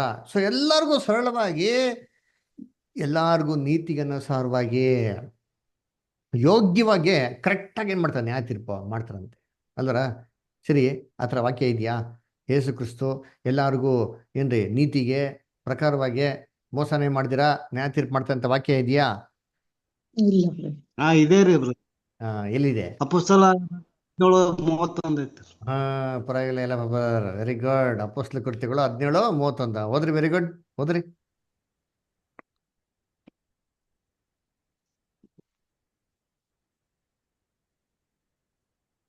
ಯಾಕೆಂದರೆ ಆತನು ನಿಷ್ಕರ್ಷೆ ಮಾಡಿದ ಪುರುಷನ ಕೈಯಿಂದ ನೀತಿಗನುಸಾರವಾಗಿ ಭೂಲೋಕದ ನ್ಯಾಯವಿಚಾರಣೆ ಮಾಡುವುದಕ್ಕೆ ಒಂದು ದಿವಸವನ್ನು ಗೊತ್ತು ಮಾಡಿದ್ದಾನೆ. ಏನ್ರಿ ನೀತಿಗನುಸಾರವಾಗಿ ನ್ಯಾಯ ವಿಚಾರಣೆ ಮಾಡೋದಿಕ್ಕೆ ಒಂದು ದಿವಸ ಮಾಡದಂತೆ ಗೊತ್ತು ಮಾಡಿದಾರಂತೆ. ಆಮೇಲೆ ಅವನನ್ನು ಸತ್ತವರೊಳಗಿಂದ ಎಬ್ಬಿಸಿದರಲ್ಲಿ ಇದನ್ನು ನಂಬುವುದಕ್ಕೆ ಎಲ್ಲರಿಗೂ ಆಧಾರ ಕೊಟ್ಟಿದ್ದಾನೆ. ಅದಕ್ಕೆ ಯೇಸು ಕ್ರಿಸ್ತ ರಿಸರ್ವೇಷನ್ ಮಾಡಿದಲ್ಲಿ ಇದಕ್ಕೆ ಪ್ರೂಫ್ ಕೊಟ್ಟಂತೆ. ಹಂಗೆ ಎಲ್ಲರಿಗೂ ನ್ಯಾಯ ತೀರ್ಪಿಗೆ ಆಗ್ತದಂತೆ. ನೀತಿಗನುಸಾರವಾಗಿ ಆಗ್ತಾರೆ ನೋಡ್ರಿ. ಕರ್ತನಲ್ಲಿ ಪ್ರೀತಿ ಅಂತ ಸರಳೆ ಅನ್ಯಾಯವಾಗಿ ಅಲ್ವೇ ಇಲ್ಲ ರೀ ಅದರ. ಅವರು ಕೃತ್ಯಗಳು ತಕ್ಕಂತ ಏನ್ ಮಾಡ್ತಾರೆ ಕೊಡ್ತಾರೆ ಅದರ. ನಾವೇ ತಿಳ್ಕೊಂಬಿಡ್ತೀರಿ ಕೃತ್ಯಗಳು ತಕ್ಕಂತೆ ಕೊಡ್ತಾರೆ ಅಂತಂದ್ರೆ ಸರಿಯಾಗಿ ಕೊಡ್ತಾರೆ ನೋಡು, ಹಂಗಲ್ಲ ರೀ. ಕೃತ್ಯಗಳು ತಕ್ಕಂತೆ ಕೊಡ್ತಾರೆ ಅಂದ್ರೆ ಅವ್ರು ಏನ್ ಕೊಡ್ಬೇಕು ಅಷ್ಟನ್ನೇ ಕೊಡ್ತಾರೆ ಅಂತ ಅರ್ಥ. ಅನ್ಯಾಯ ಮಾಡಲ್ಲ, ಮೋಸ ಮಾಡಲ್ಲ, ತೀವ್ರವಾಗಿ ಏನ್ ಮಾಡಕ್ ಹೋಗಲ್ಲ, ಶಿಕ್ಷೆ ಹಂಗೆಲ್ಲ ಕೊಡಕ್ ಹೋಗಲ್ಲ ಅಂತ. ಏನ್ ಕೊಡ್ಬೇಕು, ರೀಸನಬಲ್ ಏನ್ ಕೊಡ್ಬೇಕು ಅದನ್ನೇ ಕೊಡ್ತಂತೆ ನೋಡ್ರಿ. ಕರ್ತನಲ್ಲಿ ಪ್ರೀತಿ ಅಂತ ಸರಳೆ ಅಲ್ವರ. ಅದಕ್ಕೆ ನೋಡ್ಬೇಕಾರೆ ಏನಪ್ಪ ನೋಡ್ತೀರಿ ಏನ್ರಿ ನೆಕ್ಸ್ಟ್ ಇವಾಗ ಓದಂತೀರಿ ಪ್ರಕಟಣೆ 20ನೇ ಅಧ್ಯಾಯ ಏನ್ರಿ 12ನೇ ವಾಕ್ಯ ನೋಡಿ. ಅವರು ಭೂಲೋಕದಲ್ಲಿ ಏನ್ರಿ ನ್ಯಾಯ ತೀರ್ಪನ್ನು ಮಾಡ್ಬೇಕಾರೆ ಫಸ್ಟು ಹಳೇದೆಲ್ಲ ಏನಾಗ್ಬಿಡ್ಬೇಕು, ಓಡೋಗ್ಬಿಡ್ಬೇಕು. ಆಮೇಲೆ ತನ್ನ ಒಂದು ಸಿಂಹಾಸನ ಏನ್ ಮಾಡ್ತಾರೆ ಸ್ಥಾಪನೆ ಮಾಡ್ತಾರೆ. ಸಿಂಹಾಸನಕ್ಕೆ ಅಸ್ಥಿ ಬರೋದು ನೀತಿ ನ್ಯಾಯ. ನೀತಿ ನ್ಯಾಯ ಆದ್ಮೇಲೆ ಏನ್ ಮಾಡೋದು ಆಡಳಿತನ ಶುರು ಮಾಡೋದು. ಅದರ ಸಿಂಹಾಸನ ಕೂತ್ಕೊಂತಂದ್ರೆ ಏನ್ರಿ ಅಧಿಕಾರದಲ್ಲಿ ಏನ್ ಮಾಡ್ತಾರೆ ಕೂತ್ಕೊಂತಾರೆ. ಅದರ ರಾಜ್ಯಾಧಿಕಾರ ಏನ್ ಮಾಡ್ತಾರೆ ಅವರು ತನ್ನ ಕೈನಲ್ಲಿ ವಹಿಸ್ಕೊಂತಾರೆ. ಆಡಿ ಭೂಲೋಕದಲ್ಲಿ ರಾಜ್ಯಾಧಿಕಾರ ರಾಜ್ಯನಾಗಿ ಬಂದವ್ರೆ. ಆದ್ರೆ ಭೂಲೋಕದಲ್ಲಿ ಕಣ್ಣು ಕಾಣಂತ ರೀತಿಯಲ್ಲಿ ಹೇಳ್ತಾರೆ ನಾನು ಅದರ. ಭೂಲೋಕದಲ್ಲಿ ಕ್ರಿಸ್ತನ ಕಣ್ಣು ಕಾಣಿಸಲ್ಲ, ಜನಗಳಿಗೆ ಕಣ್ಣು ಕಾಣಿಸಂತ ರೀತಿಯಲ್ಲಿ ತನ್ನ ರಾಜ್ಯ ಭೂಲೋಕದ ಸ್ಥಾಪನೆ ಆಗ್ಬೇಕಾದ್ರೆ ಆ ಅಧಿಕಾರನ ಭೂಮಿಯಲ್ಲಿ ಮಾಡ್ತಾರೆ ವಹಿಸ್ಕೊಂತಾರೆ. ಇವಾಗ ಯೇಸು ಕ್ರಿಸ್ತ ಭೂಲೋಕದಲ್ಲಿ ತನ್ನ ಅಧಿಕಾರನ ವಹಿಸ್ಕೊಂಡಿದಾರ ಅಂತಂದ್ರೆ ಇಲ್ಲ, ರಾಜ್ಯಗಳ ಐತೆ ಇನ್ನ ಭೂಲೋಕದ ಪ್ರಜೆಗಳೆಲ್ಲ ಇದಲ್ಲ, ಏನಂತಾರೆ ಮಂತ್ರಿಗಳು ಅಲ್ಲ, ಅವ್ರ ಕೈಲಿ ಇದೆ ಅದರ. ಆದ್ರೆ ಮೇಲ್ಗಡೆ ಏನ್ ಮಾಡ್ತಾವ್ರ ಅವರು ಸಿಸ್ಟಮ್ನ ಬದಲಾವಣೆ ಮಾಡ್ತಾವ್ರೆ ಅದರ. ಇನ್ನ ಕಣ್ಣು ಕಾಣಂತ ರೀತಿಯಲ್ಲಿ ಭೂಲೋಕದಲ್ಲಿ ತನ್ನ ರಾಜ್ಯ ಏನಾಗಿಲ್ಲ, ಇನ್ನ ಸ್ಥಾಪನೆ ಆಗಿಲ್ಲ. ಅಂದ್ರೆ ಅಬ್ರಾಮ್ ಇಸಾಕು ಯಾಕೋಬ್ ಎಲ್ಲ ಕಣ್ಣು ಕಾಣಿಸ್ತಾ ಇದ್ದಾರಾ? ಇಲ್ಲ ನೋಡಿರ್ತೀರಿ. ಆ ಒಂದು ರಾಜ್ಯಾಧಿಕಾರನ ಭೂಲೋಕದಲ್ಲಿ ಕಣ್ಣು ಕಾಣಂತ ರೀತಿಯಲ್ಲಿ ವಹಿಸ್ಕೊಬೇಕಾದ್ರೆ ಏನಾಗ್ತಾರಂತೆ, ಆವಾಗ ಮುಂದಕ್ಕೆ ಆಗಂತ ವಿಚಾರಗಳನ್ನ ಮಾಡ್ತಾರೆ, ಹೇಳ್ತಾರೆ. ಅದರ ನೋಡಿ ಓದೋಣ. ಪ್ರಕಟಣೆ 20ನೇ ಅಧ್ಯಾಯ 12ನೇ ವಾಕ್ಯ. ಇದಲ್ಲದೆ ಸತ್ತವರಾದ ದೊಡ್ಡವರು ಚಿಕ್ಕವರು ಸಿಂಹಾಸನದ ಮುಂದೆ ನಿಂತಿರುವುದನ್ನು ಕಂಡೆನು. ಆಗ ಪುಸ್ತಕಗಳು ತೆರೆಯಲ್ಪಟ್ಟವು ಮತ್ತು ಜೀವಬಾಧ್ಯರ ಪಟ್ಟಿ ಎಂಬ ಇನ್ನೊಂದು ಪುಸ್ತಕವು ತೆರೆಯಲ್ಪಟ್ಟಿತ್ತು. ಆ ಪುಸ್ತಕಗಳಲ್ಲಿ ಬರೆದಿದ್ದ ಸಂಗತಿಗಳು ಆದದ್ದರಿಂದ ಅವರವರ ಕೃತ್ಯಗಳ ಪ್ರಕಾರ ಸತ್ತವರಿಗೆ ನ್ಯಾಯ ತೀರ್ಪು ಆಯಿತು. ಓಕೆ, ಅಲ್ಲರ ನೋಡ್ಬೇಕಾದ್ರೆ ಏನಂತ ನೋಡ್ತೀರಿ? ಇದಲ್ಲದೆ ಸತ್ತವರಾದ ಏನ್ರಿ ದೊಡ್ಡವರು ಚಿಕ್ಕವರು ಏನ್ರಿ ಎಲ್ಲಾರು ಏನ್ರಿ ಆತನ ಸಿಂಹಾಸನ ಮುಂದೆ ನಿಂತಿರೋದನ್ನ ಕಂಡನು ಅಂತ ಹೇಳ್ತಾರೆ. ಅದೆಲ್ಲ ನಿಂತ್ಕೊಂಡ್ಬಿಡ್ತಾರೆ. ಅಯ್ಯೋ ಯೇಸು ಕ್ರಿಸ್ತ ಎರಡನೇ ಬರಿಕೆ ಬರ್ಬೇಕಾದ್ರೆ ಎಲ್ಲಾರು ಬಂದು ಕ್ಯೂನಲ್ಲಿ ನಿಂತ್ಕೊಂಡ್ಬಿಡ್ತಾರೆ ಅಂತ. ಅದರ ಯೋಚನೆ ಮಾಡಿದೀನಿ, ಇಡೀ ಲೋಕ ಜನಗಳು ಕ್ಯೂನಲ್ಲಿ ನಿಂತ್ಕೊಂಡ್ರೆ ಭೂಮಿ ಸುತ್ತಲಿ ಎಷ್ಟು ಸುತ್ತೊಡಿಬೇಕು? ಅಷ್ಟು ಕೋಟಿ ಜನಗಳು ಏನಾಗ್ರೆ ಭೂಲೋಕದಲ್ಲಿ ಜನಸಂಖ್ಯೆ ಅವ್ರೆ. ಎಲ್ಲರ ಸತ್ತವರು ಏನೋ ಮುಂದೆ ಬಂದು ನಿಂತ್ಕೊಂಡ್ರೆ ನೀವು ಎಲ್ಲಾರು ಬಂದ್ಬಿಟ್ಟು ದೇವ್ರಿಗೆ ಅಕೌಂಟೇಬಲ್ ರೀ. ಬೈಬಲ್ ಏನ್ ನೋಡ್ತೀರಿ? ಸೇತಾನು ದೇವ್ರ ಮುಂದೆ ಏನ್ ಮಾಡಂತೆ ಬಂದು ನಿಂತ್ಕೊಂಡ ಅಂತ ನೋಡ್ತೀರಿ. ಎಲ್ಲಾ ದೂತರುಗಳು ದೇವ್ರ ಮುಂದೆ ನಿಂತ್ಕೊಬೇಕಾರೆ ಸೇತಾನ್ ಕೂಡ ಏನ್ ಮಾಡಂತೆ ಆಪಾದಿಕ ದೂತ ಬಂದ್ಬಿಟ್ಟ ಯೋಬನ 1ನೇ ಅಧ್ಯಾಯದಲ್ಲಿ ಬಂದು ನಿಂತ್ಕೊಂಡ ಅಂತ ನೋಡ್ತೀರಿ. ಹಂಗೆ ಏನರ್ಥ? ಬಂದು ನಿನ್ನೆ ಮುಂದೆ ನಿಂತ್ಕೊಂಡ್ಬಿಟ್ಟ. ಎಲ್ಲ ದೂತರು ಬಂದು ಕ್ಯೂ ನಿಂತ್ಕೊಂಡ್ರ ಅಂತ ತಗೊಳಪ್ಪ ತೊಗೊಳ್ಳಿ ದೇವ್ರೆ, ನಾ ಇದು ಹೋಮ್ವರ್ಕ್ ಮಾಡಿದ್ದೀನಿ, ಇಲ್ಲ ಕ್ಲಾಸ್ ವರ್ಕ್ ಮಾಡಿದ್ದೀನಿ, ನೀವು ಹೇಳಿದ್ದೆಲ್ಲ ಮಾಡಿದ್ದೀನಿ ಅಂತ ನೋಡ್ಸೋದಿಕ್ಕ ನಿಂತ್ಕೊಂಡವ್ರೆ ಅಂತ ಏನ್ ಮೀನಿಂಗು? ಎಲ್ಲಾರು ದೇವ್ರಿಗೆ ಏನಾಗಾರೆ ಅಧೀನರು ಇದ್ದಾರೆ. ದೇವ್ರಿಗಿಂತ ದೊಡ್ಡವ್ರು ಇನ್ಯಾರು ಇಲ್ಲ. ದೇವ್ರನ್ನ ಬಿಟ್ಟು ಆತನ ಪರ್ಮಿಷನ್ ಇಲ್ದ್ರ ಯಾರು ಏನು ಮಾಡೋಕ್ಕಾಗಲ್ಲ ಅಂತಾನೆ ಅರ್ಥ ರೀ. ಕರ್ತನಲ್ಲಿ ಪ್ರೀತಿ ಅಂತ ಸೊರಸೊರಳೆ ಅಲ್ವರ. ಅದೇ ನೋಡ್ಬೇಕ್ರೆ ದೇವರ ಮುಂದೆ ಎಲ್ಲವೂ ಏನಾಗಿದೆ? ಬಹಿರಂಗವಾಗಿದೆ. ಯಾವುದು ಮುಚ್ಚುಮರೆ ಯಾವುದು ಇಲ್ಲ ಅಲ್ವರ. ಆಮೇಲೆ ಏನ್ರಿ ಸತ್ತವರಲ್ಲಿ ಏನ್ರಿ ಚಿಕ್ಕವರು ದೊಡ್ಡವರು. ಏನ್ ಸತ್ತವರು? ಯಾರಿಗೆ ಸತ್ತವರು ಅಂತ ನೋಡ್ಬೇಕಾದ್ರೆ ಆಕ್ಚುಲ್ ಆಗಿ ಸತ್ತೋಗಿರೋರಲ್ಲ ರೀ.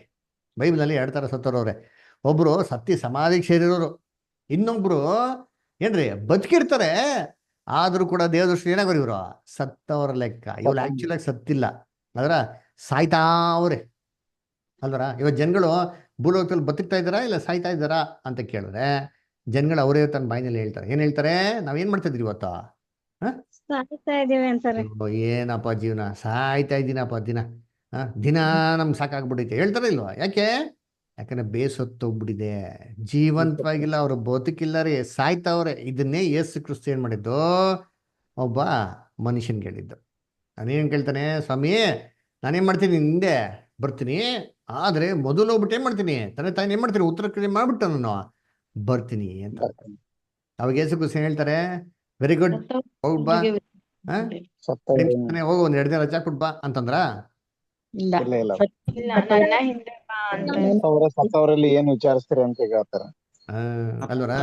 ನೋಡಿ ನಮ್ ಗುರುಗಳು ಹೆಂಗವ್ರೆ, ರಜಾನೆ ಕೊಡಲ್ಲ ನೋಡಿರ್ತೀನಿ. ದೇವ್ರ ವಿಚಾರದಲ್ಲಿ ಆಲಸ್ಯನಿಲ್ಲ ರೀ. ಅದರ ಹಿಂದೆ ಮುಂದೆ ನೋಡಿದ್ರ ಏನಿಲ್ಲ, ಸ್ಟ್ರೈಟ್ ಫಾರ್ವರ್ಡ್ ಅಲ್ವರ. ನೋಡಪ್ಪ ನೀನು ಬರ್ಬೇಕು ಅಂತಂದ್ರೆ ಅದು ಇದು ಕಮಿಟ್ಮೆಂಟ್ ಇವೆಲ್ಲ ಇಟ್ಕೊಟ್ರೆ ಆಗಲ್ಲ. ರಜಾ ಏನ್ ಮಾಡಬೇಕು? ಸತ್ತೋದ್ ಏನ್ ಮಾಡ್ತಾರೆ?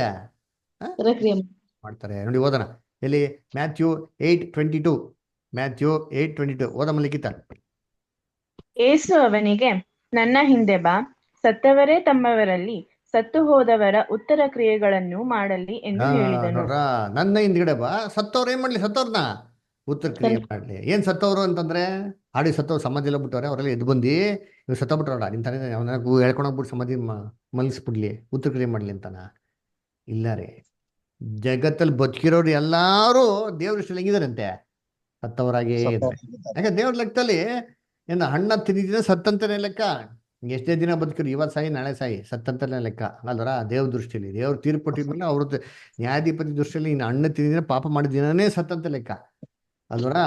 ಅದರಿಂದ ನೋಡಪ್ಪ, ನಿಮ್ ತಂದೆ ತಾಯಿ ಆಕ್ಚುಲಾಗಿ ಸತ್ತೋಗಿದ್ಮೇಲೆ ಭೂಲೋಕದಲ್ಲಿ ಎಷ್ಟೋ ಜನ ಅವ್ರೆ, ಅವರೆಲ್ಲ ನನ್ನ ದೃಷ್ಟಿಲಿ ಬದುಕಿಲ್ಲ. ಅವ್ರು ಹೋಗಿ ಏನ್ ಮಾಡ್ತಾರೆ? ತಂದೆ ತಾಯಿ ಉತ್ತರ ಕೇಳಿ ಮಾಡ್ತಾರೆ. ನೀನೇನ್ ಮಾಡ ಹಿಂದೆ ಬಾ, ನಾವೇನ್ ಮಾಡ್ತೀರಿ? ಫಸ್ಟ್ ಅವ್ರಿಗೆ ಪಡೆದು ಕೊಡ್ತೀವಿ. ಅಯ್ಯೋ ಅಪ್ಪ, ಅಯ್ಯೋ ಅಮ್ಮ, ಅದರ ಅಕ್ಕ ತಂಗಿ, ಸೋದರ ಸೋದರಿಗಳು, ನೆಂಟ್ರಿಷ್ಟು, ಬಂಧು ಬಳಗ ಯಾರೂ ಸತ್ತಿಲ್ದಿರಲ್ಲ. ಅಂದ್ರೆ ಎಲ್ಲ ಸತ್ತವ್ರ ಲೆಕ್ಕನೇ ದೇವ್ರ ದೃಷ್ಟಿಯಲ್ಲಿ. ನಾವೇನ್ ಮಾಡ್ತೀರಿ? ಸತ್ತವ್ರ ಮನೆಗೆ ಕೂತಿರ್ತೀವಿ ಹೋಗ್ಬಿಟ್ಟು. ಅದರ ದೇವ್ರ ಆರಾಧನೆ ಟೈಮಲ್ಲಿ ಎಲ್ಲಿರ್ತೀರಿ? ಅದರ ದೇವ್ರ ಕ್ಲಾಸಸ್ ಇರೋ ಟೈಮಲ್ಲಿ ಏನ್ ಮಾಡ್ತೀರಿ? ಯಾವ್ದು ಮುಖ್ಯತ್ವ ಕೊಡ್ತೀರಿ? ಅದರ ಸತ್ತವ್ರು ಏನ್ ಮಾಡ್ಲಿ ಅಂದ್ರು ಉತ್ತಕ್ರಿಯೆ. ನೀನ್ ಅದನ್ನೆಲ್ಲ ಬಿಟ್ಟೆ ಮಾಡೋಣ. ಹಿಂದೆ ಬಾ ಅಂತಂದ್ರು. ಕರ್ತನಲ್ಲಿ ಪ್ರೀತಿ ಅಂತ ಸೊಗಳೆ ಹಂಗಾರೆ ಸತ್ತೋರು ಅಂತಂದು ಯಾರಪ್ಪ ಅಂದ್ರೆ ಭೂಲೋಕದ ಎಲ್ಲಾ ಪುನರ್ತನಾಗಿ ಬಂದಿರ್ತಾರೆ ನೋಡಿರ್ತೀನಿ. ಅವರು ಇನ್ನ ದೇವದೃಷ್ಟಿಯಲ್ಲಿ ಪರಿಪೂರ್ಣವಾಗಿ ಪರಿಶುದ್ಧವಾದ ಹಂತಕ್ಕೆ ಬಂದಿಲ್ಲ. ಬರ್ದೇ ಇರೋ ಕಾರಣ ದೇವದೃಷ್ಟಿ ಹೆಂಗಿದ್ರಂತೆ, ಇನ್ನ ಸತ್ತವರೇ ಲೆಕ್ಕ ಅವರು. ಅದರ ಆದಾಮ್ಗಿರಂತ ಪರಿಪೂರ್ಣ ಹಂತಕ್ಕೆ ಬಂದ್ರೆ ಮಾತ್ರ ಒಬ್ಬ ದೇವದೃಷ್ಟಿಯಲ್ಲಿ ಬದುಕಿರಂತ ಲೆಕ್ಕ. ಅದರ ಕರ್ತನಲ್ಲಿ ಪ್ರೀತಿ ಅಂತ ಸೊಗಳೆ ಅದಕ್ಕೆ ಸತ್ತವರಲ್ಲಿ ಎಲ್ಲಾರು ಅಂದ್ರೆ ಭೂಲೋಕ ಪ್ರತಿಯೊಬ್ಬ ಮನುಷ್ಯನು ಆತರ ಮುಂದೆ ಏನ್ ಮಾಡ್ತಾ ಬಂದು ನಿಂತ್ಕೊಂತಂತೆ. ನೆಕ್ಸ್ಟ್ ಏನಾಗ್ತಾರಂತೆ ನಾವೇನ್ ನೋಡ್ತೀರಿ ವಾಕ್ಯದಲ್ಲಿ, ಹಾಗೆ ಕಂಟಿನ್ಯೂ ಮಾಡಿ. ಇದಲ್ಲದೆ ಸತ್ತವರಾದ ದೊಡ್ಡವರು ಚಿಕ್ಕವರು ಸಿಂಹಾಸನದ ಮುಂದೆ ನಿಂತಿರುವುದನ್ನು ಕಂಡೆನು. ಆಗ ಪುಸ್ತಕಗಳು ತೆರೆಯಲ್ಪಟ್ಟವು. ಇವರು ಸಿಂಹಾಸನ ಮುಂದೆ ನಿಂತಿರೋದನ್ನ ಕಂಡ್ರಂತೆ. ಅಂದ್ರ ಯಾರಪ್ಪ ಕಂಡ್ರು? ಯಾರಿದ್ರು ಸಿಂಹಾಸನ ಮುಂದೆ? ಯಾರು ನಿಂತಿದ್ರಂತೆ? ಹೆಸರು ಕೊಟ್ಟಿದ್ದಾರಾ? ಯಾರು ನಿಂತಿದ್ರು ಸಿಂಹಾಸನ ಮುಂದೆ ಅಂತ? ಯಾರು ನಿಂತಿದ್ರ? ಸತ್ತವರಲ್ಲಿ ಯಾರಂತೆ ಅಲ್ಲಿ? ಅರೆ ಎಲ್ಲ ಗಮನಿಸ್ಕೊಂಡು ಕೇಳಿಸ್ಕೊಂತ ಇದ್ರ ಇಲ್ಲಿ ಏನ? ದೊಡ್ಡವರು ಚಿಕ್ಕವರು ದೊಡ್ಡವರು ಚಿಕ್ಕವರು. ಅದಕ್ಕೆ ಏನು ಅಂತಾರೆ? ಏನ್ ದೊಡ್ಡವರು ಚಿಕ್ಕವರು ಅಂದ್ರೆ ಬ್ರದರ್ ಎಲ್ಲಾರ್ಗೂ ತೀರ್ಪಿದೆ ಬ್ರದರ್. ಪುಟಾಣಿ ಪಾಪ ಅದು ಸರಿ, ವಾಪಸ್ ಇದ್ಬರೋ ಅದೇನ್ ಮಾಡ್ತಾರೆ? ಸಿಂಹಾಸನ ಮುಂದೆ ನಿಂತ್ಕೊಬೇಕು. ಅದಕ್ಕೆ ಬ್ಯಾಪ್ಟಿಸಮ್ ಕೊಟ್ಬಿಡ್ಬೇಕು. ಗುಡ್ತಾಗ ಏನ್ ಮಾಡೋದು? ಬ್ಯಾಪ್ಟಿಸಮ್ ಕೊಡ್ಬೇಕು. ಅದಕ್ಕೆ ಏನ್ ಮಾಡ್ತಾರೆ ರೋಮನ್ ಕ್ಯಾಥಲಿಕ್ ಅಲ್ಲಿ? ಗುಡ್ತಾಗೆ ಸ್ಪ್ರಿಂಕ್ಲಿಂಗ್ ಬ್ಯಾಪ್ಟಿಸಮ್ ಹಾಕ್ಬಿಡ್ತಾರೆ. ಸತ್ಕಿತ್ ಹೋದ್ರೆ ಸಿಂಹಾಸನ ನಿಂತ್ಕೊಬೋದು, ಟಕ್ ಅಂತ ಎಲ್ಲ ಹೋಗ್ಬೋದು, ಪರಲೋಕಕ್ಕೆ ಹೋಗ್ಬೋದು ಅಂತಂದ್ರ. ಏನಿರೋದು ದೊಡ್ಡವರು ಚಿಕ್ಕವರು ಅಂದ್ರೆ ದೊಡ್ಡವರು ಚಿಕ್ಕವರು ಅಂತಂದ್ರೆ ದೊಡ್ಡವರು ಅಂದೇನೋ ಚಿಕ್ಕವರು ಅಂದೇನೋ ನೋಡಿ ಲೈಟ್ ನೋಡಿದ್ದೀರಿ. ಇವ್ರು ಯಾರು? ಇವ್ರ ದೊಡ್ಡವರು ದೊಡ್ಡವರ ಚಿಕ್ಕವರ? ದೊಡ್ಡವರು ತುಂಬಾ ದೊಡ್ಡವರು ಅಲ್ವರ? ನೋಡ್ರಿ ದೊಡ್ಡವರು ಅಲ್ವರ, ತುಂಬಾ ಗಣನೀಯ ವ್ಯಕ್ತಿಗಳು ಅದರ ಅಧಿಕಾರದಲ್ಲಿರೋರು, ಗೌರವ ಸ್ಥಾನದಲ್ಲಿರೋರು, ಉನ್ನತವಾಗಿರೋರು ದೊಡ್ಡವರು ಅಂದ್ರ. ಏನೋ ದೊಡ್ಡ ಕೂಟಕ್ಕೆ ಬಂದ್ರೆ ಏನ್ ಮಾಡ್ತಾರೆ? ದೊಡ್ಡವ್ರು ಬರ್ತಾರೆ, ಸೈಡ್ ಬಿಡ್ರಿ ಜಾಗ ಬಿಡ್ರಿ, ದೊಡ್ಡವ್ರು ಜಾಗ ಬಿಡ್ರಿ ಅದರ. ಇವ್ರು ಯಾರು? ಇವ್ರ ಯವನಸ್ಥಾನ. ಅವನ್ ಯಾರು? ಚಿಕ್ಕವರು ಬಡತನದಲ್ಲಿರೋರು, ಕಷ್ಟದಲ್ಲಿರೋರು, ಏನಕ್ಕೂ ಬರ್ದಿರೋರು ಚಿಕ್ಕವರು. ಈ ಚಿಕ್ಕವನ್ನೆಲ್ಲ ಸೇರಿಸ್ಬಿಡಕಣ. ಈ ಸಣ್ಣ ಪುಟ್ಟ ಇರೋದೆಲ್ಲ ಏನ್ ಮಾಡ್ಬಿಡಿ ನೀವು, ಎಲ್ಲ ಕರ್ಸ್ಬಿಡ್ರಿ, ಓರಿ ಅದ್ರ ದೊಡ್ಡವ್ರು ಬರ್ತಾವ್ರಿ, ಜಾಗ ಬಿಡ್ರಿ ಅಂತ ಹೇಳ್ತಾರಲ್ಲ. ಹಂಗ್ರೆ ದೊಡ್ಡವರು ಚಿಕ್ಕವರು ಅಂತ ಏನಂದ್ರೆ ಎಂಥ ಉನ್ನತವಾದ ಸ್ಥಾನದಲ್ಲಿರ್ಲಿ, ಎಂಥ ಕೆಳಮಟ್ಟದಲ್ಲಿರ್ಲಿ, ಎಲ್ಲಾರು ಕ್ರಿಸ್ತನ ಮುಂದೆ ಮಾಡೋಕೆ ಅಡ್ಡ ಬಿದ್ದಿ ನಮಸ್ಕರಿಸ್ಲೇಬೇಕು. ಯೆರೆಮೀಯ 31ನೇ ಅಧ್ಯಾಯ 34ನೇ ವಾಕ್ಯ. ಮಂಜುಳಾ ಸಿಸ್ಟರ್ ಓದ್ತೀರಾ? ಲೈನ್ ಇದ್ದೀರಾ? ಯೆರೆಮೀಯ 31-34. ಇಲ್ಲ ಬ್ರದರ್, ಅವ್ರಿಲ್ಲ. ಸರಿ, ನೀವು ಓದ್ತೀರಾ? ಇಲ್ಲ ಸಿಸ್ಟರ್ ಕೊಡ್ರಿ ಬ್ರದರ್, ಈಗ ಹೊರಗಡೆ. ಸರಿ, ಓಕೆ. ನೆರೆಹೊರೆಯವರು ಅಣ್ಣ ತಮ್ಮಂದಿರು ಒಬ್ಬರಿಗೊಬ್ಬರು ಯೆಹೋವನ ಜ್ಞಾನವನ್ನು ಪಡೆಯಿರಿ ಎಂದು ಇನ್ನು ಮೇಲೆ ಬೋಧಿಸಬೇಕಾಗಿರುವುದಿಲ್ಲ. ಚಿಕ್ಕವರು ಮೊದಲುಗೊಂಡು ದೊಡ್ಡವರ ತನಕ ಎಲ್ಲರೂ ನನ್ನ ಜ್ಞಾನವನ್ನು ಪಡೆದಿರುವರು. ಚಿಕ್ಕವರು ಮೊದಲುಗೊಂಡು ದೊಡ್ಡವ್ರ ತನಕ ಎಲ್ಲಾರು ಜ್ಞಾನ ಪಡೆದು. ಏನು ಚಿಕ್ಕವರು ಮೊದಲುಗೊಂಡು ದೊಡ್ಡವರು ಅಂತಂದ್ರೆ ಎಳೆ ಮಕ್ಕಳು, ಪುಟಾಣಿ ಬೇಬೀಸು, ಅಲ್ಲಿಂದ ಹಿಡಿದು ವಯಸ್ಸಾದವರು ಅಂತಾನೆ. ಏನ್ರಿ ಎಂತ ಉನ್ನತವಾದವರು, ಕೆಳಮಟ್ಟದಲ್ಲರು ಎಲ್ಲರಿಗೂ ಈಕ್ವಲು. ಎಲ್ಲರೂ ಸತ್ಯ ಏನ್ ಮಾಡ್ತಾರೆ? ಕ್ರಿಸ್ತನ ರಾಜ್ಯದಲ್ಲಿ ತಿಳ್ಕೊಳ್ತಾರೆ. ಅದರ ಅದರಲ್ಲಿ ಸತ್ತವರಲ್ಲಿ ಚಿಕ್ಕವರು ದೊಡ್ಡವರು ಆತನ ಸಿಂಹಾಸನ ಏನ್ ಮಾಡ್ತಾರೆ? ನಿಂತಿರೋದನ್ನು ಕಂಡೆನೋ. ಅದರ ಅಂದ್ರೆ ಏನರ್ಥ? ದೇವರಲ್ಲಿ ಪಾರ್ಶಾಲಿಟಿ ಇಲ್ಲ ರೀ.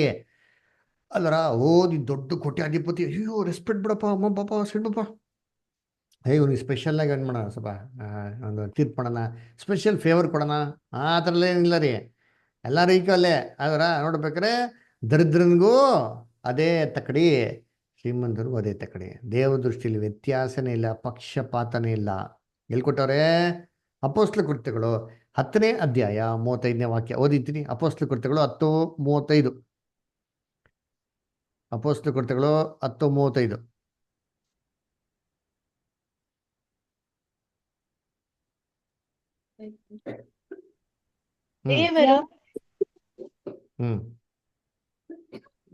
ದೇವರು ಪಕ್ಷಪಾತಿ ಅಲ್ಲ. ಯಾವ ಜನರ ದೇವರಿಗೆ ನೀತಿಯನ್ನು ನಡೆಸುತ್ತಾರೆಂದು ಈಗ ನನಗೆ ನೋಡ್ರ, ದೇವ್ರೇನಂತೆ? ಪಕ್ಷಪಾತಿ ಅಲ್ಲ ರೀ. ದೇವ್ರ ಪಕ್ಷಪಾತನೇ ನೋಡ್ಸಲ್ಲ ಅಂತ ರೀ ಅಲ್ವರ. ಅದಕ್ಕೆ ಏನಪ್ಪ ನೆಕ್ಸ್ಟ್ ನೋಡ್ತೀರಿ? ಅಲ್ಲಿ ಏನು ಪುಸ್ತಕಗಳು ತೆರೆಯಲ್ಪಟ್ಟವು ಅಂತ ನೋಡ್ತೀರಿ. ಆಮೇಲೆ ಪುಸ್ತಕ, ಇನ್ನೊಂದು ಜೀವ ಬದಿರ್ಪಾಟಿ ಎಂಬ ಪುಸ್ತಕ ತಿಳಿಪಡ್ತಾನೆ. ಏನಿದು ಪುಸ್ತಕಗಳು ಅಂತಂದ್ರೆ, ಇದು ನಾವು ಬೇಸಿಕ್ ಕ್ಲಾಸಲ್ಲಿ ನೋಡಿದಿರಿ. ಎಷ್ಟು ಜನ ಕ್ರೈಸ್ತರುಗಳು ಇದನ್ನ ಅರ್ಥ ಮಾಡ್ಕೊಂಡು ಏನು ಮಾಡ್ತಾರೆ, ಪುಸ್ತಕ ಮತ್ತು ಪುಸ್ತಕಗಳು ಎರಡು ಒಂದೇ ತಿಳ್ಕೊಂಡ್ಬಿಟ್ಟು ಅಯ್ಯೋ ಜೀವ ಬದಿರ್ ಪಟ್ಟಿ ತೆಗೆದ್ಬಿಡ್ತಾರೆ, ಅದ್ರಲ್ಲಿ ನಮ್ಮ ಹೆಸರಿರ್ಬೇಕು. ಆ ಹೆಸರು ಪಕ್ಕದಲ್ಲಿ ಏನು ಮಾಡ್ತಾರೆ, ಬ್ಯಾಲೆನ್ಸ್ ಶೀಟ್ ಪ್ರಕಾರ ಪಾಪಗಳು ಪುಣ್ಯಗಳೆಲ್ಲ ಬರ್ತಿರ್ತಾರೆ. ಈ ಪಾಪ ಪುಣ್ಯ ಮೈನಸ್ ಆಗ್ಬಿಟ್ಟು ಲೆಸ್ ಆಗ್ಬಿಟ್ಟು ಪ್ರಾಫಿಟ್ ಬರ್ತಾರ ಅಥವಾ ಲಾಸ್ ಬರ್ತಾರ, ಅದ್ರ ಮೇಲೆ ಅವ್ರು ನರಕನೋ ಸ್ವರ್ಗನೋ ಡಿಪೆಂಡ್ ಆಗ್ಬಿಡ್ತಾರೆ ಅಂತ. ಹಂಗಲ್ಲ ರೀ, ಸ್ವಲ್ಪ ನಾವೇನು ಮಾಡಬೇಕು, ಬೈಬಲ್ ಡಿಕ್ಷನರಿ ರೀ. ಅದರ ಬೈಬಲಲ್ಲಿ ಪುಸ್ತಕ ಅಂದ್ರೆ ಏನು, ಪುಸ್ತಕಗಳು ಅಂದೇನು ಅಲ್ವರ, ಎರಡು ಏನಿದೆ ವ್ಯತ್ಯಾಸ ಇದೆ. ಎರಡು ಒಂದೇ ಆಗಿದೆ, ಯಾಕೆ ಎರಡು ಕೊಟ್ಟಿರೋರು ಅಲ್ವರ? ಎರಡು ಕೊಟ್ಟಾರೆ ಅಂತಾರೆ ಮೀನಿಗೂ, ಎರಡು ಒಂದೇ ಅಲ್ಲ, ಎರಡು ಬೇರೆ ಬೇರೆ ಇದೆ ಅಂತ ಅರ್ಥ ರೀ ಅಲ್ವರ. ಹಂಗಾರೆ ಪುಸ್ತಕಗಳು ಏನು ಅಲ್ವರ ಏನ್ರಿ, ನೀವು ಹೇಳ್ರಿ. ಪುಸ್ತಕಗಳು ಮುಚ್ಚಲ್ಪಟ್ಟಿದೆ, ಇಲ್ಲ ಹೇಳ್ತಾರೆ ಪುಸ್ತಕಗಳು ತೆರೆಯಲ್ಪಟ್ಟವು ಅಂತ ಹೇಳ್ತಾರೆ. ಹಂಗಾರೆ ಮೀನಿಂಗು, ಯಾವುದೋ ಪುಸ್ತಕಗಳಿದೆ, ಈ ಪುಸ್ತಕಗಳು ಏನಾಗಿದೆ ಇವಾಗ ಮುಚ್ಚಲ್ಪಟ್ಟಿದೆ, ಕ್ಲೋಸ್ ಆಗಿದೆ ಅಂತಾನೆ ಮೀನಿಂಗು. ಅದನ್ನೇ ದೇವ್ರು ಏನ್ ಮಾಡ್ತಾರಂತೆ, ಆತನ ರಾಜ್ಯದಲ್ಲಿ ತೆರೀತಾರಂತೆ. ಅದರ ಹಂಗಾರೆ ಏನಿದು ಪುಸ್ತಕಗಳು ಮುಚ್ಚಲ್ಪಟ್ಟಿರೋದು, ತೆರೆಯೋದು ಅಂದ್ರೆ ಏನು, ಏನದ? ಒಂದು ಗುಪ್ತವಾಗಿ ವಿಷಯ ಅದು ಮುಚ್ಚಿದೆ ತೆಗಿತಾರಂತಾರೆ. ಯಾವುದು ಗುಪ್ತವಾಗಿರೋದು ಮುಚ್ಚಲ್ಪಟ್ಟಿದೆ? ಆ ಪುಸ್ತಕಗಳು ಯಾವುದು ಗುಪ್ತವಾಗಿರೋ ಪುಸ್ತಕಗಳು, ಅದನ್ನ ಯಾವಾಗ ತೆಗಿತಾರೆ? ಯಾವ್ದು ಪುಸ್ತಕಗಳು? ಯಾವ ಪುಸ್ತಕಗಳ? ಅದೇ ದೇವರ ಸಂಕಲ್ಪ, ಅವ್ರು ಮಾಡಿದ ಸಂಕಲ್ಪವನ್ನು ಸ್ವಲ್ಪ ಎಲ್ಲೈತೆ ಆ ಸಂಕಲ್ಪ? ಎಲ್ಲಿದೆ? ಎಲ್ಲೈತೆ? ಅದರ ಜ್ಞಾನ, ದೇವರ ಜ್ಞಾನ. ಈಗ ಅವರು ಅಲ್ಲದೆ ಅವರು ದೇವರ ರಾಜ್ಯದಲ್ಲಿ ಸಂಪೂರ್ಣವಾಗಿ ಅದು ದೇವರ ರಾಜ್ಯದಲ್ಲಿ ಅವ್ರದ್ದೆಲ್ಲ ನೆರವೇರಿದಾಗ ಎಲ್ಲದೂ ಕುಲ್ಲಾಕತ್ತಂತಾರೆ. ಅದೆಲ್ಲೈತೆ? ಎಲ್ಲ 1000 ವರ್ಷ ಆಯ್ತು brother. ಅದೆಲ್ಲೈತೆ? ನೀವೆಲ್ಲ ಹೇಳಿದ್ರಲ್ಲ, ಇದೆಲ್ಲ ಎಲ್ಲಿ ಬರ್ದವ್ರೆ? ದೇವ್ರು ನಮಗೆ ತಿಳಿಸ್ತಿದಾರ ಇದನ್ನ. ಅವ್ರು ತಮ್ಮ ಮನಸ್ಸಿನ ತಮ್ಮ ಹೃದಯದಾಗ ಆಲ್ರೆಡಿ ಬರ್ಬೇಕು, ಅವ್ರಲ್ಲಿ ಮೈಂಡ್ನಾಗಲೇ ಇದೆ ರೀ. ಮೈಂಡ್ ಅಲ್ಲಿ ಇರುತ್ತೆ ಬ್ರದರ್. ಮೈಂಡಲ್ಲಿ ಇರ್ತದ? ಅಯ್ಯ, ಎಷ್ಟು ಚೆನ್ನಾಗಿ ಕೇಳ್ತೀನಿ ನೋಡ್ರಿ ಅಂತೀನಿ. ಫಸ್ಟ್ ದಯವಿಟ್ಟು ಎಲ್ಲರೂ ಬೇಸಿಕ್ ಕ್ಲಾಸಿಗೆ ಬಂದು ಅಟೆಂಡ್ ಮಾಡ್ರಿ, ಸ್ಟಾರ್ಟಿಂಗಿಂದ ಓದ್ರಿ ಅಂತೀನಿ. ಯಾವ ಪುಸ್ತಕ ಮುಚ್ಚಲ್ಪಟ್ಟಿದೆ, ಯಾವ ಪುಸ್ತಕನ ಕ್ರಿಸ್ತನ್ ರಾಜ್ಯದಲ್ಲಿ ತೆರೀತಾರೆ, ವಾಕ್ಯ ಓದ ನೋಡಿರ್ತೀನಿ. ಎಲ್ಲಿ?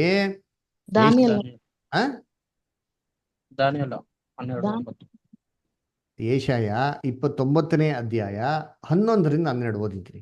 ಏಷಾಯ 29, 11ರಿಂದ 12. ದೈವ ದರ್ಶನವೆಲ್ಲ ಮುದ್ರೆ ಹಾಕಿದ ಶಾಸ್ತ್ರದ ಮಾತಿನ ಹಾಗಿದೆ. ಹೆಂಗೈತಂತೆ? ಏನದು? ದೈವ ದರ್ಶನವೆಲ್ಲ ಮುದ್ರೆ ಹಾಕಿದಂತ ಶಾಸ್ತ್ರದ ಮಾತಿನ ತರ ಇದಂತೆ. ಯಾವ್ದಿದೀವಲ್ಲ, ಯಾವ್ದು ಕಂಪ್ಲೀಟ್ ಆಗಿ ಮುದ್ರೆ ಹಾಕಿ ಮುಚ್ಚಲ್ಪಟ್ಟಿರೋಂಥದ್ದು ಯಾವ್ದಿದ? ಬೈಬಲ್ ಎಷ್ಟು ಬುಕ್ ಇದೆ? 66. ಇದನ್ನ ಹೇಳ್ರಿ ಅಂತಂದ್ರೆ ಇಣಿಕ್ ನೋಡ್ತೀರಾ? ಕ್ಲಾಸಸ್ಗೆ ನೆಟ್ಟಿಗೆ ಬರೋಕ್ಕಾಗಲ್ಲ. ಬಂದ್ರೆ ಕೂತ್ಕೊಂಡು ಇವೆಲ್ಲ ಕೇಳಿದ್ರೆ ಎಲ್ಲ ಉತ್ತರ ಬರ್ತದೆ.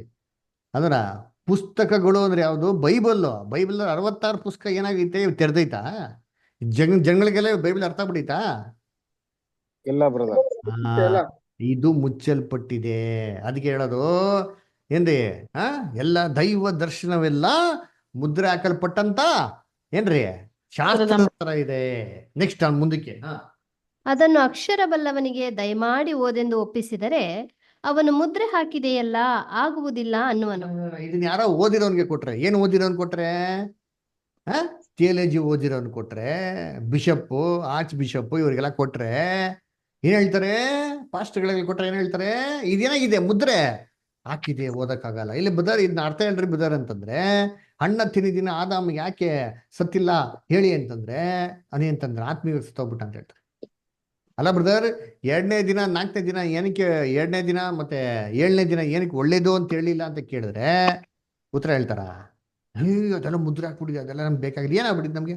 2ನೇ ದಿನ ಮುದ್ರೆ ಏನಂತ ಒಳ್ಳೇದು ಅಂತ ಹೇಳ್ತಿದ್ರು ನಮ್ಗೆ ನಾವು ಚೆನ್ನಾಗಿರ್ಬೇಕು, ನಾವು ಒಳ್ಳೆಯವರಾಗಿರ್ಬೇಕು ಅಂತ. ಏನ್ ಮಾಡೋದು? ಹೇಳಕ್ಕಾಗಲ್ಲ. ಯಾಕೆ ಹೇಳಿ? ಮುದ್ರೆ ಹಾಕ್ಬಿಟ್ಟೈತೆ, ಸೀಲ್ ಮಾಡ್ಬಿಟ್ಟಿದ್ದಾರೆ ದೇವರು. ಬೈಬಲ್ನ ಅರ್ಥ ಮಾಡ್ಕೊಳಕ್ಕಾಗಲ್ಲ ಅಲ್ವರ? ನೋಡಿ ನೆಕ್ಸ್ಟ್ ಕಂಟಿನ್ಯೂ. ಅಕ್ಷರವಿಲ್ಲದವನಿಗೆ ದಯವಿಟ್ಟು ಓದೆಂದು ಒಪ್ಪಿಸಿದರೆ ಅವನು ನನಗೆ ವಿದ್ಯೆ ಇಲ್ಲ ಅನ್ನುವನು. ಇದನ್ನೇ ಯಾರೋ ಓದೋ ಬದಲಿರೋನಿಗೆ ಕೊಟ್ಟ ಅಂತಂದ್ರೆ, ಓದಪ್ಪ ಬೈಬಲ್ ಓದ್ಬಿಟ್ಟು ಎಕ್ಸ್ಪ್ಲೇನ್ ಮಾಡಪ್ಪ ಅಂತಂದ್ರೆ ಎಕ್ಸ್ಪ್ಲೇನ್ ಮಾಡ್ತಾನೆ ಅವನು. ಅಯ್ಯೋ ನನ್ಗೆ ಗೊತ್ತೇ ಇಲ್ಲ ಸರ್, ನಾನು ಬೈಬಲ್ ಸ್ಟಡಿ ಹೋಗೇ ಇಲ್ಲ, ನನಗೆ ಬೈಬಲ್ ಬಗ್ಗೆ ಗೊತ್ತೇ ಇಲ್ಲ ಅಂತ ಅಂದ್ಬಿಡ್ತಾರೆ. ಅಂದ್ರೆ ಒಟ್ಟಲ್ಲಿ ಇಬ್ರು ಹೇಳೋದೇನೋ ಬೈಬಲ್ ಅರ್ಥ ಆಗಲ್ಲ. ಯಾಕಪ್ಪ ಅರ್ಥ ಆಗಲ್ಲ ಅಂದ್ರೆ, ಬೈಬಲ್ನ ಮುದ್ರೆ ಹಾಕಿ ಮುಚ್ಚಿಬಿಡ್ತಾರೆ. ಬೈಬಲ್ನ ಅರ್ಥ ಮಾಡ್ಕೊಳಕ್ ಸಾಧ್ಯ ಇಲ್ಲ. ಅದಕ್ಕೆ ದಾನಿಯಲ್ಲಿ ಹೇಳ್ತಾರೆ ನೋಡಿದ್ರಿ, ದೇವರು ದಾನಿಯಲ್ಗೆ ಉತ್ತರ ಕೊಡ್ತಾರೆ. ದಾನಿಯಲ್ಲಿ ಕೇಳ್ತಾನೆ, ದೇವ್ರೇ ಏನ್ ಮಾಡೋ, ನನಗೆ ಇವೆಲ್ಲ ನನಗೆ ನೋಡ್ಸ್ಕೊಟ್ಟಿದ್ಯಾ, ನನಗೆ ಯಾವುದು ಅರ್ಥ ಆಗಿಲ್ಲ, ದಯವಿಟ್ಟು ಇದು ಅರ್ಥ ನಿಮ್ಮ ನನಗೆ ತಿಳಿಸು ಅಂತ ಹೇಳ್ತಾರೆ. ಅವಾಗ ಏನು ಹೇಳ್ತಾರೆ ದೇವರು? ಓದ ನೋಡಿ, ದಾನಿಯಲ್ಲ 12:9. ರವಿ ಬ್ರದರ್ ಓದ್ರಿ. ಅವನು ದಾನಿಯೇಲನೇ, ಈ ಮಾತುಗಳು ಅಂತ್ಯದ ಕಾಲದವರೆಗೆ ಮುಚ್ಚಲ್ಪಟ್ಟು ಮುದ್ರಿತವಾಗಿವೆ. ಹೋಗು, ಅನೇಕರು ತಮ್ಮನ್ನು ಶುದ್ಧೀಕರಿಸಿ ಶುಭ್ರ ಮಾಡಿಕೊಂಡು ಶೋಧಿತರಾಗುವರು, ದುಷ್ಟರು ದುಷ್ಟರಾಗಿಯೇ ನಡೆಯುವರು, ಅವರಲ್ಲಿ ಯಾರಿಗೂ ವಿವೇಕವಿರದು, ಜ್ಞಾನಿಗಳಿಗೆ ವಿವೇಕವಿರುವುದು. ಓಕೆ, ಕಂಟಿನ್ಯೂ ಮಾಡೋದಾ? 9ನೇ ವಾಕ್ಯ ಮಾತ್ರ. ಓಕೆನಾ? ಅದಕ್ಕೆ ನೋಡ್ಬೇಕಾದ್ರೆ ಏನ್ ಹೇಳ್ತಾರೆ ನೋಡ್ತೀರಿ ಅಂತಂದ್ರೆ, ಏನ್ರಿ, ಎಲ್ಲ ಹೋಗಿ ನೀನು ಮಲ್ಕೋ, ಎಲ್ಲ ಮುಚ್ಚಲ್ಪಟ್ಟು ಮುದ್ರೆ ಹಾಕಿದೆ, ಚೀಲ ಆಗ್ಬಿಟ್ಟಿದೆ ಬೈಬಲ್, ಅರ್ಥ ಮಾಡ್ಕೊಳಕಲ್ಲ, ದಯವಿಟ್ಟು ನೀನು ಹೋಗ್ಬಿಟ್ಟು ನಿದ್ದೆ ಮಾಡು ಅಂತ ಹೇಳ್ತಾರೆ. ಅದಕ್ಕೆ ಕರ್ತನಲ್ಲಿ ಪ್ರೀತಿ ಅಂತ ಸೊರಸರುಗಳೇ, ಬೈಬಲ್ನ ಇವಾಗ ಯಾರು ಅರ್ಥ ಮಾಡ್ಕೊಂತಾಗ್ತಲ್ಲ. ಅದಕ್ಕೆ ನಮ್ಮ ಬೈಬಲ್ ಅಂತ ಹೇಳ್ತಾರೆ, ಯೆಹೋವನ ಶಾಸ್ತ್ರ ಹುಡುಕಿ ಏನ್ ಮಾಡಿ ನೀವು ಓದಿರಿ. ಯಾಕೆ ಹುಡುಕಿ ಓದ್ಬೇಕು? ಅದೆಲ್ಲ ಕಾಣಿಸಲ್ಲಪ್ಪ, ಅದು ಮುಚ್ಚಿಬಿಟ್ಟಿದೆ, ತೆರಿಬೇಕು, ತೆರೆದಿ ಹುಡುಕಿ ಏನ್ ಮಾಡ್ಬೇಕು ನೀವು ಓದ್ಬೇಕು. ನಾನು ಜಪ ಮಾಡ್ತೀನಿ, ದೇವ್ರೇ ಅಲುಲಿಯ ಆಮೇಲೆ ಸ್ತೋತ್ರ ಕರ್ತನೆ ಅಲುಲಿಯ ನಾನು ತೆರ್ಕೊಡು ಅಂತ ಏನ್ ಮಾಡ್ತಾರೆ? ಏನ್ ತೆಕ್ಕೊಡ್ತಾರೆ? ಏನು ಇಲ್ಲ ಕಂದ, ತೆಪ್ಪಗೆ ಮಲ್ಕೊ ಅಂತಂತಾರೆ. ಯಾಕೆ? ಬೈಬಲ್ ಏನಾಗಲ್ಲ ಅದು ಈ ಥರ ಜಪ ಮಾಡ್ತಾ ಅರ್ಥ ಆಗಲ್ಲ ರೀ. ಅದರ ಏನ್ ಮಾಡಬೇಕು? ನಾವು ದೇವ್ರ ಹತ್ರ ಸಿನ್ಸಿಯರ್ ಆಗಿ ಏನ್ರಿ ದೇವ್ರ ವಾಕ್ಯ ತಗ್ಗಿಸ್ಕೊಳಕ್ಕೆ ರೆಡಿಯಾಗಿರ್ಬೇಕ್ರಿ. ಅದರ ಓದಿಂತೀನಿ ಎಲ್ಲಿ? ಏಷಯ 34:16. ಏಷಯ 34:16. ನಿಖಿತಾ ಸಿಸ್ಟರ್ ಓದ್ಬೋದಾ? ನಿಮಿಷ.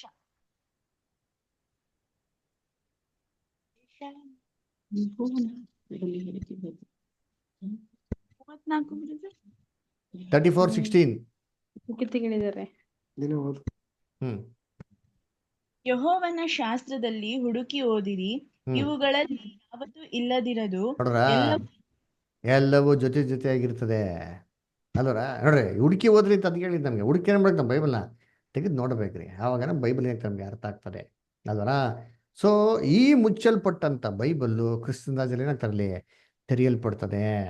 ಹೆಂಗ್ ತೆರೆಯಲ್ಪಡ್ತಾರೆ ಅಂತಂದ್ರೆ, ಏನ್ರಿ, ಸಮುದ್ರದ ನೀರು ಹೇಗೆ ತುಂಬಿದೆಯೋ ಆ ಥರ ಯೆಹೋವನ ಜ್ಞಾನ ಏನಾಗಿರ್ತಾರೆ? ಭೂಲೋಕದಲ್ಲಿ ತುಂಬಿರ್ತಾರಂತೆ. ಎಲ್ಲಿ ಕೊಟ್ಟಾರೆ ವಾಕ್ಯ? ಹಬಕ್ಕೂಕ್ 2:14. ಮಂಜುಳಾ ಅಷ್ಟೇ ಓದ್ತೀರಾ? ಹಬಕ್ಕೂಕ್ 2:14 ಓದ್ಬೋದಾ?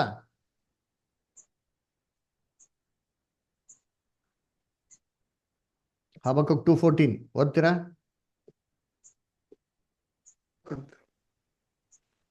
ಸಮುದ್ರದಲ್ಲಿ ನೀರು ಹೇಗೋ ಹಾಗೆಯೇ ಭೂಮಿಯಲ್ಲಿ ಯೆಹೋವನ ಮಹಿಮೆಯ ಜ್ಞಾನವು ತುಂಬಿಕೊಂಡಿರುವುದು. Very good.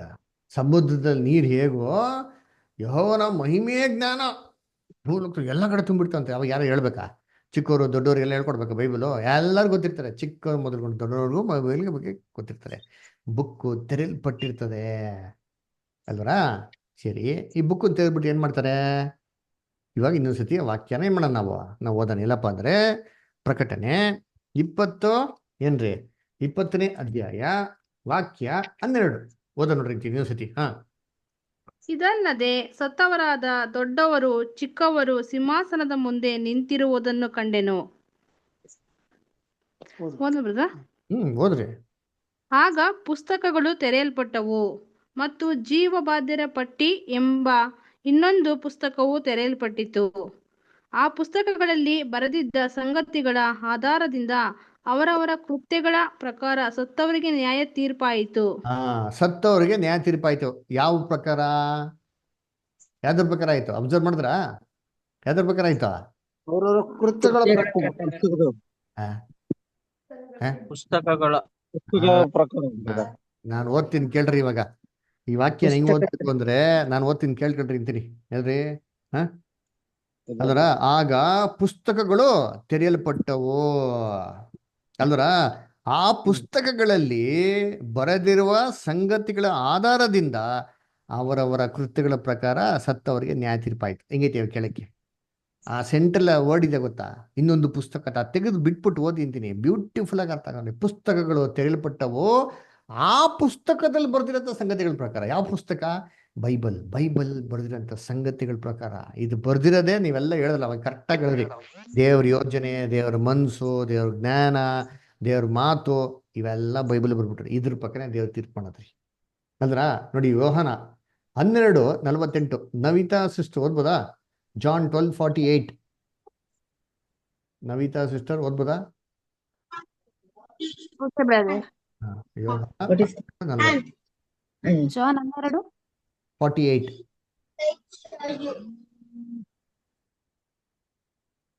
ನನ್ನನ್ನು ತಿರಸ್ಕರಿಸಿ ನನ್ನ ಮಾತುಗಳನ್ನು ಸ್ವೀಕರಿಸದೇ ಇರುವವನಿಗೆ ತೀರ್ಪು ಮಾಡುವಂಥದ್ದು ಒಂದು ಇದೆ.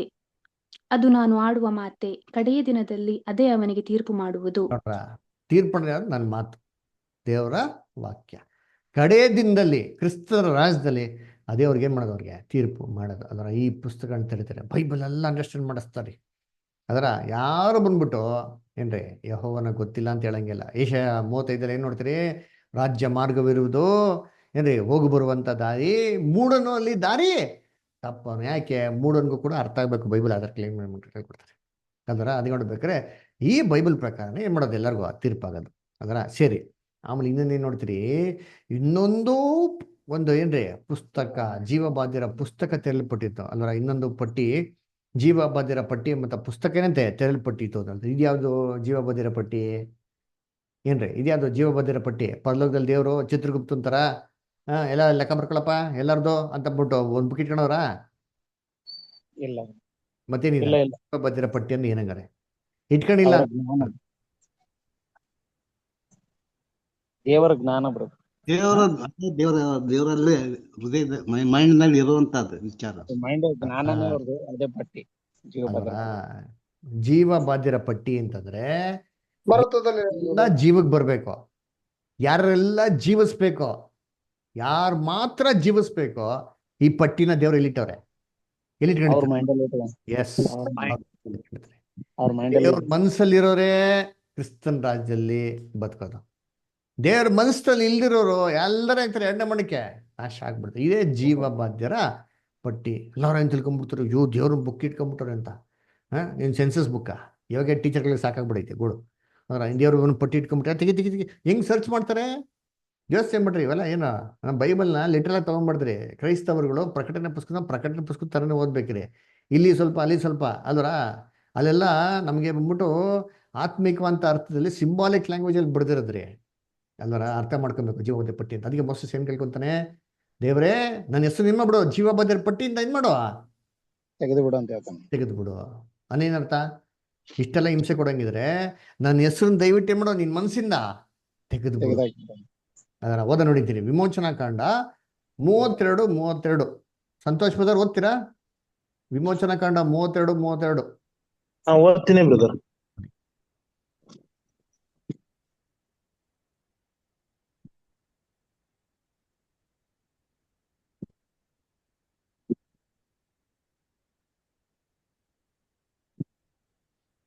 ಆದರೆ ನೀನು ಬರೆದಿರುವ ಜೀವಿತ ಅವರ ಪಾಪವನ್ನು ಕ್ಷಮಿಸಬೇಕು, ಇಲ್ಲವಾದರೆ ನೀನು ಬರೆದಿರುವ ಜೀವಿತರ ಪಟ್ಟಿಯಿಂದ ನನ್ನ ಹೆಸರನ್ನು ಅಳಿಸಿ ಬಿಡಬೇಕೆಂದು ಕೇಳಿಕೊಳ್ಳುತ್ತೇನೆ ಎಂದು ಪ್ರಾರ್ಥಿಸಿದನು.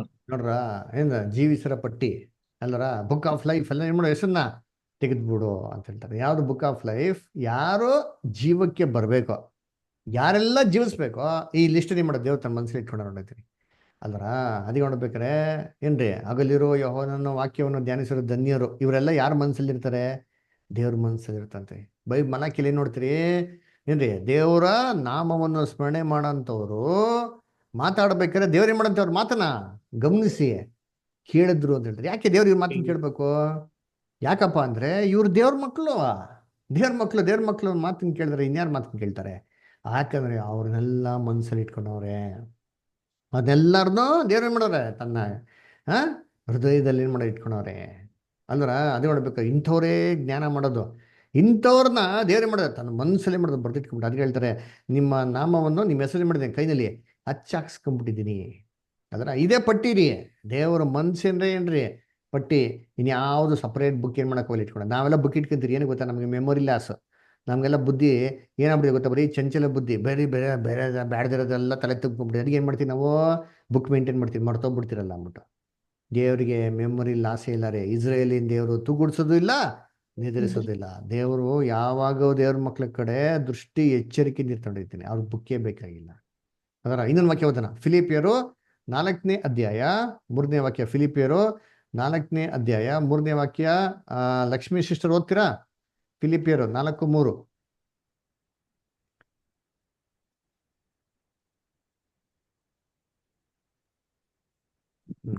ಓದಿ ಸರ್.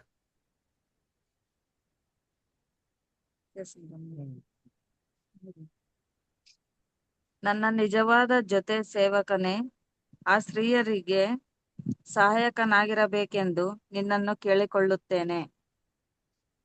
ಅವರು ಮುಂತಾದ ನನ್ನ ಜೊತೆ ಕೆಲಸದವರ ಸಹಿತವಾಗಿ ನನ್ನ ಜೊತೆ ಸುವಾರ್ತೆಗೋಸ್ಕರ ಪ್ರಯಾಸಪಟ್ಟವರು.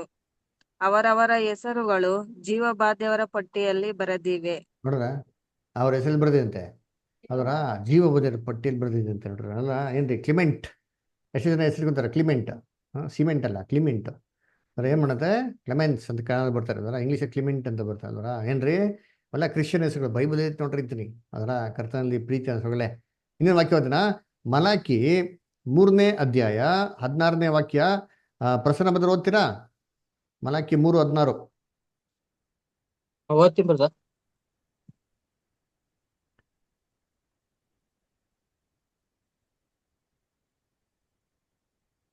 ಇಂಥ ಮಾತುಗಳನ್ನು ಕೇಳಿ ಯೆಹೋವನ ಭಕ್ತರು ಒಬ್ಬರಿಗೊಬ್ಬರು ಮಾತನಾಡಿಕೊಳ್ಳಲು ಯೆಹೋವನು ಕಿವಿಗೊಟ್ಟು ಆಲಿಸಿ ಭಯಭಕ್ತಿಯಿಂದ ತನ್ನ ನಾಮ ಸ್ಮರಣೆ ಮಾಡುವವರ ಹೆಸರುಗಳನ್ನು ತನ್ನ ಮುಂದೆ ಜೀವಬಾಧ್ಯರ ಪಟ್ಟಿಯಲ್ಲಿ ಬರೆಸಿದನು. ಯಾರ್ದಂತ ಬರ್ದಿದ್ದು? ಯಾರು ದೇವರ ಮಾತುಗಳನ್ನ ಮಾಡ್ತಾರೋ ಅಂದ್ರ ಅದು ಏನಂತಾರೆ, ಯಾರು ದೇವ್ರ ಬಗ್ಗೆ ಮೆಡಿಟೇಟ್ ಮಾಡ್ತಾರೋ, ದೇವ್ರ ಬಗ್ಗೆ ಥಿಂಕ್ ಮಾಡ್ತಾರೋ, ಇಂಥವ್ರ ಹೆಸರು ದೇವ್ರು ಬರ್ತಾರೋ ಅಂತ ಹೇಳ್ರಿ. ಯೋಚನೆ ಮಾಡಿರ್ತೀನಿ. ನಾವು ನಮ್ಮ ಮೊಬೈಲಲ್ಲಿ ಯಾರ ನಂಬರ್ನ ಸ್ಟೋರ್ ಮಾಡ್ಕೊತೀರಿ? ಈಗ ನಿಮ್ಮ ರೋಡಲ್ಲಿರೋದು ಎಲ್ಲ ನಂಬರ್ ಸ್ಟೋರ್ ಮಾಡ್ಕೊತೀರಾ? ನಿಮ್ಮ ರಿಲೇಟಿವ್ಸು ಎಲ್ಲಾರ್ದು ನಂಬರ್ ಸ್ಟೋರ್ ಮಾಡ್ಕೊಂಡಿದ್ದೀರಾ? ನೀವು ಹೋಗ್ಲಿ ಹೇಳ್ರಿ, ಮಾಡ್ಕೊತೀರಾ? ಇಲ್ಲ ಬ್ರೋ, ಬೇಕಿದ್ದವ್ರದ್ದು ಅಷ್ಟೇ ಮಾಡ್ಕೊಂತೀವಿ. ನಿಮಗೆ ಯಾರು ಬೇಕೋ ಅವ್ರು ಮಾತ್ರ. ನಿಮ್ಗೆ ಯಾರಿಗೆ ಹತ್ರವಾಗಿರ್ತಾರೋ, ನಿಮ್ಗೆ ಯಾರ ಮನಸ್ಸಿಗೆ ಹತ್ರವಾಗಿರ್ತಾರೋ ಅಂಥದ್ದು ಏನು ಮಾಡ್ತೀವಿ? ನಿಮ್ಮ ನಂಬರು ಇಟ್ಕೊಂತೀರ. ಹಾಟ್ ಡೈಲ್ ಅಲ್ದ್ರ ಏನ್ರಿ, ಸ್ಪೀಡ್ ಡೈಲ್ ಇಟ್ಕೊಂತೀರಿ ಗೊತ್ತಾ? ನಂಬರ್ 1 ವರ್ಷ ಟಕ್ಕ ತೊರ್ಗೋಬೇಕು. ಅದನ್ನ ಯಾರಿಗೆ ಇಟ್ಕೊಂತೀರಾ? ಯಾವಾಗೂ ಯಾರು ನಿಮ್ಮ ಮನಸ್ಸಲ್ಲಿ ಇರ್ತಾರೋ ಅವ್ರದ್ದೇ ಇಟ್ಕೊಳೋದು. ಕೆಲವು ಜನ ಏನು ಮಾಡ್ತಾರೆ ಗೊತ್ತಾ? ತುಂಬ ಕ್ಲೋಸ್ ಆಗಿರ್ತಾರೆ, ದ್ರೋಹ ಮಾಡ್ಬಿಡ್ತಾರೆ. ಅವ್ರ ನಂಬರ್ ಏನು ಮಾಡ್ತೀರಿ ಹೇಳಿ ನಾವು? ಬ್ಲಾಕ್ ಲಿಸ್ಟ್ ನಾಗ ಹಾಕ್ಬಿಡ್ತೀವಿ. ಯಾರೇ ಬ್ಲಾಕ್ ಹಾಕ್ಬಿಟ್ಟು ಆಮೇಲೆ ಡಿಲೀಟ್ ಮಾಡ್ಬಿಡ್ತೀವಿ. ಡಿಲೀಟ್ ಮಾಡ್ಬಿಡ್ತಾರೆ. ನಮ್ದೇವ್ರು ಡೈರೆಕ್ಟ್ ಡಿಲೀಟ್ ಅಲ್ವರ. ಏನು ಮಾಡ್ತಾರೆ? ತಿದ್ದು ಬಿಸಾಕ್ತಾರೆ. ಹೋಯ್ತಾ ಇರೋ ಬಿಡವೇ ಬಿಡ ಇವ್ರು ಸವಾಸ ಅಂತ ಅಂದ್ಬಿಟ್ಟು ಅಲ್ವರ. ಕರ್ತನಲ್ಲಿ ಪ್ರೀತಿ ಅಂತ ಹೆಸರುಗಳೇ ಏನ್ರಿ ಅದಕ್ಕೆ ಹೇಳೋದು ಅಲ್ವರ. ಇಂಥವ್ರು ಮಾತ್ರ ಬದುಕ್ತಾರೆ ಅಲ್ವರ. ಅದಕ್ಕೆ ನೋಡ್ಬೇಕ್ರೆ ತೀರ್ಪು ಮಾಡ್ತಾನೆ. ಏನರ್ಥ ತೀರ್ಪು ಅಂದ್ರೆ ಏನು ಗೊತ್ತಾ? ವಾಕ್ಯ ಆ ಪದದ ಅರ್ಥ ಕ್ರೀನೋ ಅಂತ ಬರ್ತಾರೆ ಏನ್ರಿ ಗ್ರೀಕಲ್ಲಿ. ಅಲ್ಲ ಅರ್ಥ ಪರೀಕ್ಷೆ ಮಾಡೋದು, ಟೆಸ್ಟ್ ಮಾಡೋದು ಅಲ್ವರ. ಇವಾಗ ಮಕ್ಳುಗಳಿಗೆಲ್ಲ 1 ವರ್ಷ ಎಲ್ಲ ಪೂರ್ತಿ ಓದಿದ್ಮೇಲೆ ವರ್ಷ ಕೊನೆಯಲ್ಲಿ ಏನ್ ಮಾಡ್ತಾರೆ? ಅವ್ರಿಗೆ ಎಕ್ಸಾಮ್ ಕಟ್ತಾರೆ. ಎಕ್ಸಾಮ್ ಏನಕ್ಕೆ? ಪರೀಕ್ಷೆ ಮಾಡೋದಕ್ಕೆ, ಟೆಸ್ಟ್ ಮಾಡೋದಕ್ಕೆ. ತೀರ್ಪು ಮಾಡ್ತಾರೆ. ಯಾರು ಫೇಲ್ ಆಗ್ತಾನೆ, ಯಾರು ಪಾಸ್ ಆಗ್ತಾನೆ. ಅದರ ನಮಗೆಲ್ಲ ಹುಟ್ಟದಾಗಿನ ತಲೆಯಲ್ಲಿ ಕೊಂಡಿಸ್ಬಿಟ್ಟವ್ರೆ. ಏನಂದ್ರೆ ಕ್ಯೂನಲ್ಲಿ ನಿಂತ್ಕೊಳೋದು, ಬುಕ್ ತೆಗಿಯೋದು, ಲೆಫ್ಟ್ ರೈಟು, ನರಕಾಸ್ವರ್ಗ ತಲೆ ಕೂತ್ಬಿಡಿ. ತೀರ್ಪು ಇಂತ ಏನು ಬಂದ್ಬಿಡ್ತಾರೆ ನಮಗೆ. ಏನ್ರಿ ಕ್ಯೂಲ್ ನಿಂತ್ಕೊಬೇಕು, ಕಟ್ಕಟ್ಟಲ್ಲಿ ನಿಂತ್ಕೊಬೇಕು, ಲೆಫ್ಟ್ಗೆ ಹೋಗ್ಬೇಕು, ರೈಟ್ಗೆ ಹೋಗ್ಬೇಕು. ನೋ ನೋ ನೋ ನೋ ದಯವಿಟ್ಟು ಅದನ್ನ ಚೇಂಜ್ ಮಾಡ್ಕೊಳ್ಳಿ. ಸ್ಕೂಲಲ್ಲಿ ಮಕ್ಳಿಗೆ ಎಕ್ಸಾಮ್ ಕೊಡೋದು ತೀರ್ಪೆ, ಸ್ಕೂಲಲ್ಲಿ ಮಕ್ಳಿಗೆ ಟೆಸ್ಟ್ ಕೊಡೋದು ತೀರ್ಪೆ. ಯಾಕೆ? ಅವನ್ನ ಚೆಕ್ ಮಾಡಕ್ಕೆ. ಇದೇ ಥರ ಕ್ರಿಸ್ತನ ರಾಜ್ಯದಲ್ಲಿ ಯಾರೆಲ್ಲ ವಾಕ್ಯದ ಪ್ರಕಾರ ಬದುಕ್ತಾರೋ ಇಲ್ಲೋ ಅಂತ ಪರೀಕ್ಷೆ ಮಾಡಕ್ಕೆ ಏನು ಮಾಡ್ತಾರೆ ದೇವರು? ಸತ್ಯಾರ್ಥಗಳನ್ನ ಜನಗಳಿಗೆ ಮಾಡ್ತಾರೆ, ಕೊಡ್ತಾರೆ ಅದರ. ಆಮೇಲೆ ನೆಕ್ಸ್ಟ್ ಇಲ್ಲಿ ಪ್ರಕಟಣೆ 20ನೇ ಅಧ್ಯಾಯ 13ನೇ ವಾಕ್ಯ. ರಾಜ್ಯಬದ್ಧರು ಓದಕ್ಕಾಗ್ತದ? ಪ್ರಕಟಣೆ 20ನೇ ಅಧ್ಯಾಯ 13ನೇ ವಾಕ್ಯ.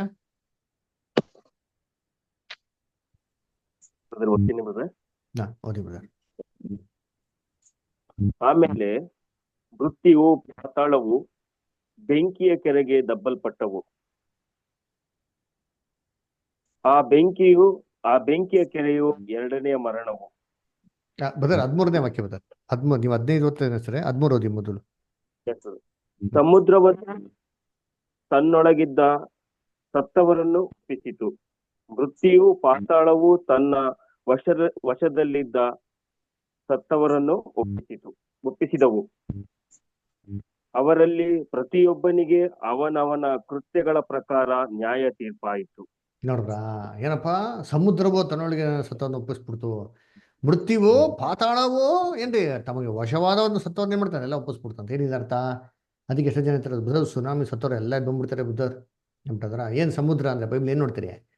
ದುಷ್ಟರು, ಅಲ್ಲೋಲ ಕಲ್ಲೋಲವಾಗಿರೋಂಥ ಸಮುದ್ರ ಅಂತಿದ್ದಾರೆ ದುಷ್ಟರು ಏನ್ರಿ, ಭೂಲೋಕದಲ್ಲಿ ಕಣ್ಣು ಕಾಣಂತ ರೀತಿಲಿ ದೇವರಾಜ್ಯ ಸ್ಥಾಪನೆ ಮಾಡ್ಬೇಕಾರೆ ಇಂಥ ಅಲ್ಲೋಲ ಕಲ್ಲೋಲವಾಗಿಂತ ಸಮುದ್ರ ತರ ಇಂಥ ಜನಗಳು ಭಯಂಕರ ಇರ್ತಾರ್ರಿ.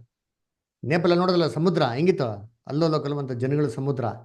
ಎಂಥ ಮಿಲ್ಟ್ರಿ ಫೋರ್ಸನ್ನು ಕಂಟ್ರೋಲ್ ಮಾಡೋಕ್ಕಾಗಿಲ್ಲ ರೀ. ಅದರ ಪಾಕಿಸ್ತಾನಲ್ಲಿ ಹೆಂಗಿತ್ತು, ಶ್ರೀಲಂಕಾದಲ್ಲಿ ಹೆಂಗಿತ್ತು, ಅದರ ಲದಾಖಲ್ಲಿ ಹೆಂಗಿತ್ತು, ಅದರ ಏನ್ರಿ ಕರ್ತನಲ್ಲಿ ಪ್ರೀತಿ ಅನ್ಸ್ಕೊಳ್ಳೆ ಇದೇ ಥರ ಎಲ್ಲ ದೇಶದಲ್ಲಿ ಉಟ್ಕೊಂತಾರ್ರಿ. ಅಲ್ಲೋಲ ಕಲ್ಲುವಂಥ ಸಮುದ್ರದಿಂದನೇ ಈ ರಾಜ್ಯಗಳೆಲ್ಲ ಕಂಪ್ಲೀಟಾಗಿ ಏನಾದ್ರು ನೆಲಸಮ ಆಗ್ಬಿಡೋದು, ಸಮುದ್ರದಲ್ಲಿ ಮುಳುಗೋಗ್ಬಿಡೋದು. ಇವೆಲ್ಲ ತನ್ನ ಸತ್ತವ್ರನ್ನ ಒಪ್ಪಿಸ್ಬಿಡ್ತಾವ. ನೀವು ಗೊತ್ತಾ ಮೀನಿಂಗು? ಇವರೆಲ್ಲ ಏನ್ರಿ ಸತ್ತವರ ಕಂಡೀಷನಿಂದ ವಾಕ್ಯಗೆ ಅಧೀನರಾಗಿ ಜೀವಂತವಾಗಿ ದೇವ್ರ ದೃಷ್ಟಿಯಲ್ಲಿ ಬದುಕೋದಿಕ್ಕೆ ಏನು ಮಾಡ್ತಾರೆ, ಶುರು ಮಾಡ್ತಾರೆ. ಅರ್ಥ ಆಯ್ತಾ? ಸತ್ತವರು ಒಪ್ಪಿಸ್ಬಿಡ್ತಾವ ಅಂದ್ರೆ ಇವರೆಲ್ಲ ದಿವಸ ಏನ್ರಿ ಸತ್ತವ್ರ ಲೆಕ್ಕದಲ್ಲ ಇದ್ದಾರೆ. ಆದರೆ ದೇವ್ರ ವಾಕ್ಯಕ್ಕೆ ವಿಧೇಯರಾಗ್ತಾ ಆಗ್ತಾ ಆಗ್ತಾ ಅಲ್ಲೋಲ ಕಲ್ಲೋಲವಾಗಿರೋಂಥ ಸಮುದ್ರದ ಕಂಡೀಷನಿಂದ ದೇವರ ಜ್ಞಾನಕ್ಕೆ ಬರ್ತಾ ಸಮಾಧಾನದ ಮಕ್ಕಳಾಗ್ತಾರೆ. ಎಲ್ಲಿದೆ ವಾಕ್ಯ? ಓದ ನೋಡಿ, ಏಷಾಯದಲ್ಲಿ 60ನೇ ಅಧ್ಯಾಯ 5ನೇ ವಾಕ್ಯ. ಏಷಾಯ 60ನೇ ಅಧ್ಯಾಯ 5ನೇ ವಾಕ್ಯ. ಮೋಹನ್ ಬ್ರದರ್ ಓದ್ತೀರಾ? ಹಾ ಬ್ರದರ್ ಓದ್ತೀನಿ ಬ್ರದರ್.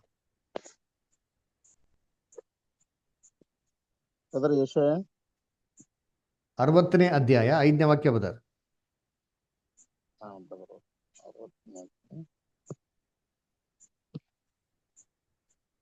ನೀನು ನೋಡಿ ಕಳೆಗೊಳ್ಳುವಿ, ನಿನ್ನ ಹೃದಯವು ಹದುರುತ್ತಾ ಉಬ್ಬುವುದು. ಯಾಕಂದ್ರೆ ಸಮುದ್ರ ವ್ಯಾಪಾರವು ಸಮೃದ್ಧಿಯು ನಿನ್ನ ಕಡೆಗೆ ತಿರುಗುವುದು, ಜನಾಂಗಗಳ ಐಶ್ವರ್ಯವು ನಿನಗೆ ದೊರೆಯುವುದು.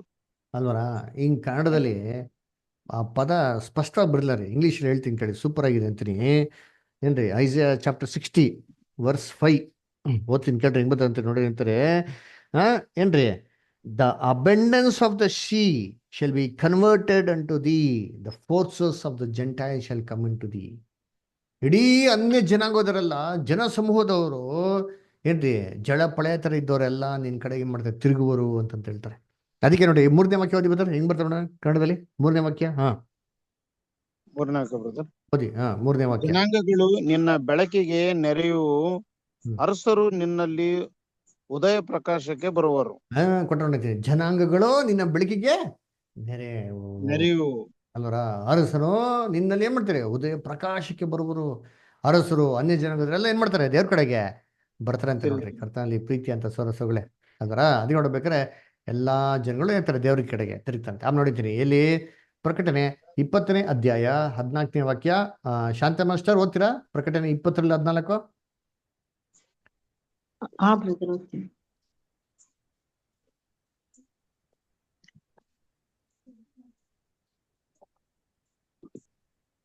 ಆಮೇಲೆ ಮೃತ್ಯುವು ಪಾತಾಳವು ಬೆಂಕಿ ಕೆರೆಗೆ ದೊಬ್ಬಲ್ಪಟ್ಟವು. ಆ ಬೆಂಕಿಯು ಕೆರೆಯು ಎರಡನೆಯ ಮರಣ. ನೋಡ್ರ, ಆ ಬೆಂಕಿಯ ಕೆರೆಯೇ ಎರಡನೇ ಮರಣವು. ಅದರ ಆಮೇಲೆ ಮೃತ್ಯುವು ಪಾತಾಳವು ಬೆಂಕಿಯ ಕೆರೆಗೆ ದಬ್ಬಲ್ಪಟ್ಟವು. ಏನಿದು ಮೃತ್ಯು ಪಾತಾಳ ಅಂತಂದ್ರೆ? ಏನು ಮೃತ್ಯು ಪಾತಾಳ ಅಂದ್ರೆ? ಮೃತ್ಯು ಪಾತಾಳ ಇವೆಲ್ಲ ನಮ್ಮ ಮೊದಲನೇ ತಂದೆ ಆಗಿರೋಂಥ ಆದಾಮು ಮಾಡಿರೋ ಪಾಪದ ಪ್ರತಿಫಲ ರೀ. ಪಾಪ ಸಂಬಳ ಏನ್ರಿ? ಮರಣ. ಕ್ರಿಸ್ತನ್ ರಾಜ್ಯದಲ್ಲಿ ಏನ್ರಿ ಅವಾಗ ಆದಾಮಿಂದಂತ ಬಂದಿದಂತ ಮರಣ ಇರ್ತದಾ? ಇರಲ್ಲ. ಮತ್ತೆ ಇನ್ಯಾವ ಮರಣ ಇರ್ತಾರೆ ಕ್ರಿಸ್ತನ್ ರಾಜ್ಯದಲ್ಲಿ? ಸ್ವಂತ ಅವರು ತಪ್ಪು ಮಾಡಿದ್ರೆ ಅವ್ರಿಗೆ ಬರುತ್ತೆ. Very good. ಅಲ್ವರ? ಅವ್ರ ತಪ್ಪಿಗೆ ಅವ್ರು ಏನಾಗ್ತಾರೆ, ಸಾಯ್ತಾರೆ. ಅಲ್ವರ? ಬೇರೆಯವ್ರ ತಪ್ಪಿಗೆ ಇನ್ನೊಬ್ರು ಸಾಯ್ತಾರ ಕ್ರಿಸ್ತನ್ ರಾಜ್ಯದಲ್ಲಿ? ಇಲ್ಲ. ಇಲ್ಲ. ನೋಡ್ರ, ಹಂಗಾರೆ ಏನರ್ಥ? ಅವ್ರವ್ರ ಪಾಪ ಕೃತ್ಯಗಳಿಗೆ ಅವ್ರು ಸಾಯ್ಬೇಕು. ಇವಾಗ ಹಂಗಿಲ್ಲ ರೀ. ಆದಾಮ್ ತಿನ್ಬಿಟ್ರು ಅಣ್ಣ ನಮ್ಗೆಲ್ಲ ಸಮಾಧಿ ತೋಡ್ಬಿಟ್ಟವ್ರೆ, ಎಲ್ಲ ಬಂದು ಲಬಕನ್ ಬಿದ್ದೋಗ್ಬೇಕಲ್ಲ ಅಷ್ಟೇ. ಕ್ರಿಸ್ತನ್ ರಾಜ್ಯದಲ್ಲಿ ಏನ್ರಿ ಹಂಗಿರಲ್ಲ ರೀ. ಅಂದ್ರೆ ಅವ್ರವ್ರ ಕೃತ್ಯಗಳು ತಕ್ಕಂತೆ ಅವರೇ ಸಾಯ್ತಾರೆ ಹೊರತು ಆದಾಮಿಂದ ಬಂದಿರಂತ ಮರಣದಂಡನೆ ಎಲ್ಲಾರ ಮೇಲೂ ವ್ಯಾಪಿಸ್ತಲ್ಲ. ಈ ತರ ಮೃತ್ಯುವು, ಈ ತರ ಸಮಾಧಿಯ ಕಂಡೀಷನ್ನು ಇರೋದಿಲ್ಲ. ಇದನ್ನ ಪರ್ಮನೆಂಟ್ ಆಗಿ ಬೆಂಕಿ ಕೆರೆಗೆ ಹಾಕಿ ನಾಶ ಮಾಡ್ಬಿಟ್ರು, ಇದು ಎರಡನೇ ಮರಣ ಅಂತಂದ್ರೆ. ಸೆಕೆಂಡ್ ಡೆತ್ ನಾಶ ಮಾಡ್ಬಿಟ್ರು ಏನ್ರಿ, ಇನ್ಯಾವತ್ತು ತಿರುಗಿ ಒಬ್ಬ ಮನುಷ್ಯನಿಂದ ಎಲ್ಲಾರು ಸಾಯುವಂತ ರೀತಿಯಲ್ಲಿ ದೇವ್ರು ಮಾಡೋದಿಲ್ಲ.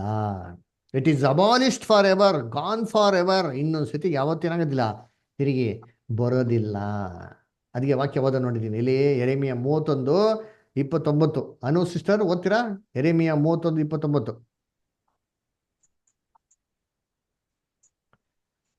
ಓದ್ತೇನೆ ಬ್ರದರ್. ಹ್ಮ್.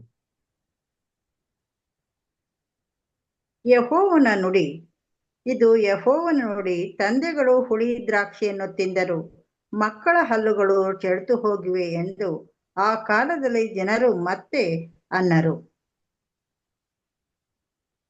ಕಂಟಿನ್ಯೂ ಹಂಗೆ. ಕಂಟಿನ್ಯೂ.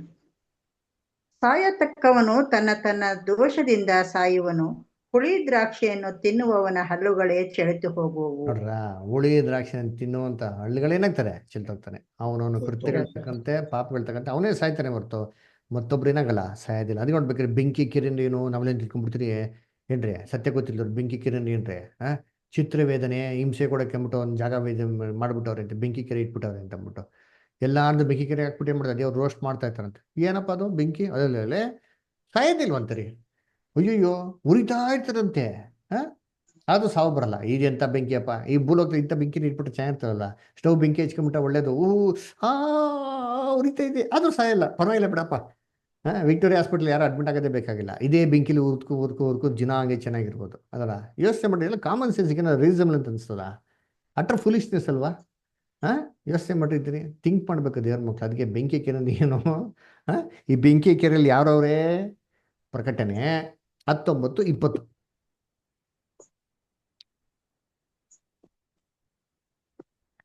ಆಗ ಮೃಗವು ಸೆರೆ ಸಿಕ್ಕಿತು. ಇದಲ್ಲದೆ ಮೃಗದ ಮುಂದೆ ಮಹತ್ಕಾರ್ಯಗಳನ್ನು ಮಾಡಿ ಮೃಗದ ಗುರುತು ಹಾಕಿಸಿಕೊಂಡವರನ್ನು, ಅದರ ವಿಗ್ರಹಕ್ಕೆ ನಮಸ್ಕರಿಸಿದವರನ್ನು ಮರಳುಗೊಳಿಸಿದ ಆ ಸುಳ್ಳು ಪ್ರವಾದಿಯು ಅದರ ಜೊತೆಯಲ್ಲಿ ಸೆರೆ ಸಿಕ್ಕಿದನು. ಇವರಿಬ್ಬರು ಜೀವ ಸಹಿತವಾಗಿ ಗಂಧಕದಿಂದ ಉರಿಯುವ ಬೆಂಕಿಯ ಕೆರೆಯಲ್ಲಿ ಹಾಕಲ್ಪಟ್ಟರು. ಇಲ್ಲಿ ನೋಡ್ತೀರಿ, ಪ್ರಕಟಣೆ 19:20 ಏನ್ರಿ? ಸುಳ್ಳು ಪ್ರವಾದಿ ಮತ್ತೆ ಆ ಮೃಗ ಇಬ್ರೇ ಏನ್ರಿ? ಇಬ್ರೇ ಹೇಳ್ತಾರೆ. ಚೆನ್ನಾಗಿ ವಾಕ್ಯ ಹೋದ್ರಿ. ಇಬ್ರು ಮಾತ್ರ. ಇವ್ರು ಇಬ್ಬರನ್ನ ತೊಡಗಿಲಾಗ ಬೆಂಕಿ ಕೆರೆ ಹಾಕರು ಅಂತ ಹೇಳ್ತಾರೆ. ಯಾವ್ದು ಇದೊಂದು ನೋಡಿದ್ರಿ? ಇದು Roman Catholic system, Protestant denomination, ಇವೆರಡನ್ನೂ ತೆಗ್ಬಿಟ್ಟು ಏನ್ ಮಾಡ್ತಾರಂತೆ? ಬೆಂಕಿ ಕೆರೆಗೆ ಹಾಕ್ತಾರಂತೆ ಅಲ್ವರ. ಆಮೇಲೆ ನೋಡಿರ್ತೀನಿ, ಇದೇ ಬೆಂಕಿ ಕೆರೆಗೆ ಯಾರನ್ನ ಹಾಕೋದ್ರು? ಕಳೆದ ವಾರ ನೋಡೋದಲ್ಲ, ಯಾರು ಹೋಗಿದ್ದಾರೆ ಈ ಬೆಂಕಿ ಕೆರೆಗೆ? ಓದೋಣ. ನೋಡಿ ಓದೋಣ. ಪ್ರಕಟಣೆ 20ನೇ ಅಧ್ಯಾಯ 10ನೇ ವಾಕ್ಯ. ಇದಲ್ಲದೆ ಅವರನ್ನು ಮರಳುಗೊಳಿಸಿದ ಸೈತಾನನು ಬೆಂಕಿ ಗಂಧಕಗಳುರಿಯುವ ಕೆರೆಯಲ್ಲಿ ದೊಬ್ಬಲ್ಪಟ್ಟನು. ಸೈತಾನ್ ಕೂಡ ಏನಾಗ್ಬಿಟ್ಟಿದ್ದೀವಿ ಬೆಂಕಿ ಕೆರೆಯಲ್ಲಿ? 3 ಜನ ಸೇರ್ಬಿಟ್ಟಿರುವಾಗ ಅದರ 3 ಜನ ಎಲ್ಲವ್ರೆ ಬೆಂಕಿ ಕೆರೆಯಲ್ಲಿ ಅವರೇ ಅದರ. ಇದೇ ಒಂದು ಸ್ಥಳಕ್ಕೆ ಮೃತ್ಯು ಪಾತಾಳನಾಗ್ತಾರೆ ಅಂತ ಏನರ್ಥ? ಸಾವು, ಸಾವಿನ ಸ್ಥಿತಿನೇ ಇರಲ್ಲ ರೀ. ಸಮಾಧಿ ಸ್ಥಿತಿನೇ ಏನಾಗಿರಲ್ಲ ಕ್ರಿಸ್ತನ ರಾಜ್ಯದಲ್ಲಿ ಇರೋದಲ್ಲ. ಇದನ್ನ ಸರ್ವನಾಶ ಮಾಡಾಕ್ತಾರೆ ಪರ್ಮನೆಂಟ್ ಆಗಿ. ಅದಕ್ಕೆ ಏನ್ರಿ, ಕ್ರಿಸ್ತನು ಆತನ ರಾಜ್ಯದಲ್ಲಿ ಸೇತಾನಿಗೆ ಏನ್ ಮಾಡ್ತಾರೆ? 2 ಪ್ರಶ್ನೆ ಹಾಕ್ತಾರೆ. ಇದು ಬೇಸಿಕ್ ಕ್ಲಾಸಲ್ಲಿ ನೋಡಿದಿರಲ್ವ ನಾವು. ಏನ್ 2 ಪ್ರಶ್ನೆಗಳು? ಸೇತಾನ ಹೆಂಗೆ 2 ಪ್ರಶ್ನೆ ಹಾಕ್ಬಿಟ್ಟು ಏವಣ್ಣ ವಂಚಿಸಿದ್ನೋ, ಇದೇ ತರ 2 ಪ್ರಶ್ನೆ ಕ್ರಿಸ್ತನ್ ಏನ್ ಮಾಡ್ತಾರೆ? ಸೇತಾನ್ಗೆ ಹಾಕ್ತಾರೆ. ಏನ್ ಪ್ರಶ್ನೆ ಹಾಕ್ತಾರೆ? ಮರಣವೇ ನಿನ್ನ ಜಯವೆಲ್ಲಿ, ಮರಣವೇ ನಿನ್ನ ವಿಷದ ಕೊಂಡಿಯಲ್ಲಿ. Very good rise master. ಅಲ್ವರ, ಮರಣವೇ ನಿನ್ನ ಜಯವೆಲ್ಲಿ, ಮರಣವೇ ನಿನ್ನ ವಿಷದ ಕೊಂಡಿ. ಕ್ರಿಸ್ತನ ರಾಜ್ಯದಲ್ಲಿ ಮರಣನೇ ಇಲ್ಲ ಅಂತಂದ್ರೆ ಈ ಪ್ರಶ್ನೆ ಆಗ್ತದೆ, ಸೇತಾನ್ ಉತ್ತರ ಕೊಡಕಾಯ್ತದ? ಆಗಲ್ಲ ಅಲ್ವರ. ಆಮೇಲೆ ಎಲ್ಲರೂ ಪುನರ್ತನಾಗಿ ಬಂದ್ಬಿಟ್ಟ ಅಂತಂದ್ರೆ, ಸಮಾಧಿಲಿ ಎದ್ದು ಬಂದ್ಬಿಟ್ಟ ಅಂತಂದ್ರೆ, ಅವಾಗ ಸಮಾಧಿಯೇ ನಿನ್ನ ಬಲವಲ್ಲಿ, ನಿನ್ ಜಯವೆಲ್ಲಿ ಅಂತ ಹೇಳಕಾಯ್ತದ? ಹೇಳ್ರಿ, ನೋ ಪವರ್. ಅದಕ್ಕೆ ನೋಡ್ಬೇಕ್ರಿ, ಇದನ್ನೇ ಸರ್ವನಾಶ ಮಾಡಾಕ್ತಾರೆ. ಬೆಂಕಿ ಕೆರೆಗೆ ಹಾಕ್ಬಿಟ್ರು ಅಂದ್ರೆ ಪರ್ಮನೆಂಟ್ ಆಗಿ ನಾಶ ಮಾಡಾಕ್ಬಿಟ್ರು ಅಂತ ಹೇಳ್ತಾರೆ. ಅದರ ಕೊನೆಯದಾಗೆ ಪ್ರಕಟಣೆ 20ನೇ ಅಧ್ಯಾಯ 15ನೇ ವಾಕ್ಯ ಓದ ನೋಡ್ತೀರಿ. Revolution chapter 20:15. ಯಾವನ ಹೆಸರು ಜೀವಬಾಧ್ಯರ ಪಟ್ಟಿಯಲ್ಲಿ ಬರೆದಿದ್ದಾಗೆ ಕಾಣಲಿಲ್ಲವೋ ಅವನು ಬೆಂಕಿಯ ಕೆರೆಗೆ ದೊಬ್ಬಲ್ಪಟ್ಟನು. ಏನ್ರಿ ಬೆಂಕಿ ಕೆರೆಗೆ? ಇದೇ ತರ ಯಾರ ಜೀವ ಬದಿರ್ ಪಟ್ಟಿಲಿಲ್ವೋ ಅವ್ರೆಲ್ಲ ಹೋಗ್ತಂತೆ ಸೆಕೆಂಡ್ ಡೆತ್. ಅದಕ್ಕೆ ಬೆಂಕಿಯ ಕೆರೆ ಅಂತ ಏನ್ರಿ? 2ನೇ ಮರಣ ಅಂತ ಏನ್ಬಿಡ್ರಿ ಬ್ಯೂಟಿಫುಲ್ ಆಗಿ ನೋಡಿದ್ರಿ. ಅದಕ್ಕೆ ದೇವರು ಯಾವುದು ಪಾಪಿಗಳನ್ನ ಜೀವಂತವಾಗಿ ಉಳಿಸ್ಕೊಳಲ್ಲ ರೀ. ಎಲ್ಲ ಪಾಪಿಗಳನ್ನ ನಾಶ ಮಾಡಾಕ್ತಾರೆ. ವಿದ್ಯರಾಗಿದ್ದವ್ರು ಏನ್ ಮಾಡ್ತಾರೆ? ಉಳಿಸ್ಕೊಂತಾರೆ. ನೋಡಿ ಓದೋಣ. ಕೀರ್ತನೆ 145:20. ಮಂಜುಳಾ ಅಷ್ಟು ಓದ್ತೀರಾ? ಕೀರ್ತನೆ 145:20.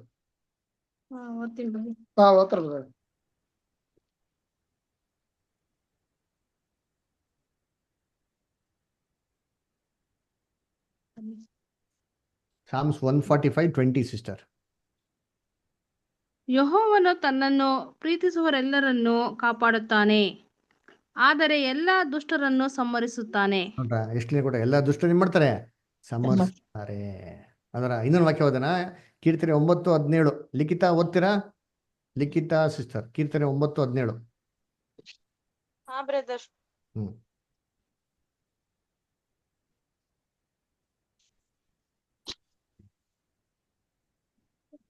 ಕೀರ್ತನೆ 9:17. ದುಷ್ಟರು ಅಂದರೆ ದೇವರನ್ನು ಅಲಕ್ಷ್ಯ ಮಾಡುವ ಜನಾಂಗಗಳವರೆಲ್ಲ ಪಾತಾಳಕ್ಕೆ ಇಳಿದು ಹೋಗುವರು. ನೋಡ್ರ ಎಲ್ಲರೂ ಏನ್ ಮಾಡ್ತಾರೆ, ಸೀದಾ ಎರಡನೇ ಮಣ್ಣಕ್ಕೆ ಹೋಗ್ತಿರ್ತಾರೆ. ಅದರ ದುಷ್ಟನೆಲ್ಲಾನು ದೇವ್ರ ನಾಶ ಮಾಡ್ತಾರೆ ಹೊರತು ಅವನು ಉಳಿಸಿ ಪ್ರಿಸರ್ವ್ ಮಾಡೋದ್ರಲ್ಲಿ ದೇವ್ರಿಗೆ ಏನೂ ಪ್ರಯೋಜನ ಇಲ್ಲ. ನನ್ನ ಕರ್ತನಲ್ಲಿ ಪ್ರೀತಿ ಅಂತ ಹೊರಗಡೆ ಪ್ರಕಟಣೆ 20ನೇ ಅಧ್ಯಾಯದವ್ರಿಗೆ ಏನು ಮಾಡಿದ್ವಿ ನಾವು ಓದಿದ್ವಿ. ಅದರ ದೇವ್ರ ಚಿತ್ತ ಇದ್ರೆ, ದೇವ್ರ ಕೃಪೆ ಇದ್ರೆ, ಇನ್ನೂ ಬರೋ ದಿನಗಳಲ್ಲಿ 2 ಅಧ್ಯಾಯ ಇದೆ, ಅದರ ತುಂಬ ಚೆನ್ನಾಗಿದೆ. ಆದಷ್ಟು ಬೇಗ ನಾವೇನು ಮಾಡೋಣ, ಇದನ್ನು ಮುಗಿಸೋದಕ್ಕೆ ಪ್ರಯತ್ನ ಮಾಡೋಣ. ಇದನ್ನು ನೀವು ಕೂಡ ಪ್ರಯತ್ನ ನೆನೆಸ್ಕೊಳ್ಳಿ. ಇನ್ನು ಅಧಿಕವಾಗಿ ವೇಗವಾಗಿ ಇದನ್ನ ಮುಗಿಸಿ ಇನ್ನೂ ಏನು ಮಾಡೋಕೆ, ಇನ್ನೂ ಆಳವಾಗಿರೋಂಥ ಸತ್ಯಾರ್ಥಗಳು ನಾವು ಕಲಿಬೇಕು ಅಂತ ನೀವು ಕೂಡ ದೇವತಾ ಪ್ರಾರ್ಥನೆ ನೆನೆಸ್ಕೊಳ್ಳಿ. ಓಕೆ, ಯಾರಿಗೇನೋ ಪ್ರಶ್ನೆ ಇದೆಯಾ, ಏನೋ ಕ್ವಶನ್ಸ್ ಇದೆಯಾ, ಏನೋ ಡೌಟ್ಸ್ ಇದೆಯಾ? ಬ್ರದರ್, ಹಾಂ ಹೇಳಿ ಸಂತೋಷ್ ಬಿಡ್ತಾರೆ. ಎರಡನೇ ಮರಣ ಅಂದ್ರೆ ಏನು ಬ್ರದರ್? ಎರಡನೇ ಮರಣ ಅಂತ ಒಂದು ಪಾಠ ಇದೆ ಬ್ರದರ್. ನಿಮ್ಗೆ ಇನ್ನೂ ಕೆಲವೊಂದು ಮುಖ್ಯವಾದ ಕ್ಲಾಸಸ್ ಆಗಬೇಕು, ಆಯ್ತಾ? ಇನ್ನೊಂದು 8-9 ಕ್ಲಾಸಸ್ ಅದಾದ್ಮೇಲೆ ನಾವು ಎರಡನೇ ಮರಣದ ಬಗ್ಗೆ ತಗೊಂತೀರಿ. ಓಕೆನಾ? ಓಕೆ ಸರಿ, ಓಕೆ. ಬೇರೆ ಯಾರಿಗಾರ ಪ್ರಶ್ನೆ ಇದೆಯಾ, ಕ್ವಶನ್ಸ್ ಇದೆಯಾ? ಬ್ರದರ್, ಒಂದು ಸಣ್ಣ ಪ್ರಶ್ನೆ. ಹೇಳ್ರಿ ಬ್ರದರ್. ಏನಂತ ಹೇಳಿದ್ರೆ, ಈ ದೇವ್ರು ಮತ್ತೆ ಎಲ್ಲರನ್ನ ಎಬ್ಬಿಸಿದಾಗ ಅವ್ರಿಗೆ ಜಾಗ ಹಂಚಿಕೊಡ್ತಾರ ಅನ್ನೋಂತ ವಿಚಾರ ಬಂದತ್ತು ಒಂದ್ಸರಿ ಪಾಠದಲ್ಲಿ ಅವರ. ಸೊ ಒಂದ್ಸರಿ ನೀವು ಉದಾಹರಣೆ ಕೊಟ್ಟಿದ್ರಿ, ಒಬ್ಬ ವ್ಯಕ್ತಿ ಎಲ್ಲರನ್ನ ಜೊತೆ ನೆನೆಸಿರೋ ಒಂದು ಕೇರಳದಲ್ಲಿ ಒಂದು ಭಾಗದಲ್ಲಿ ನಿಂದ್ರಿಸಬಹುದು ಅನ್ನೋಂತ ಎಕ್ಸಾಂಪಲ್ ಕೊಟ್ಟು ಹೇಳೋಂತ ವಿಷಯ ಬಂದಾಗ, ಸೊ ಇಲ್ಲಿ ಏನಂತ ಹೇಳಿದ್ರೆ ಬ್ರದರ್, ಈಗ ಸಾಮಾನ್ಯವಾಗಿ ಈಗ ಜನಗಳಿಗೆ ಏನೇ ಕೆಲಸನ ಸಿಗ್ತಲ್ಲ ಅನ್ನೋಂತ ಒಂದು ಫೀಲ್ ಇದೆ. ಜಸ್ಟ್ ಒಂದು ಉದಾಹರಣೆ ಅಷ್ಟೇ.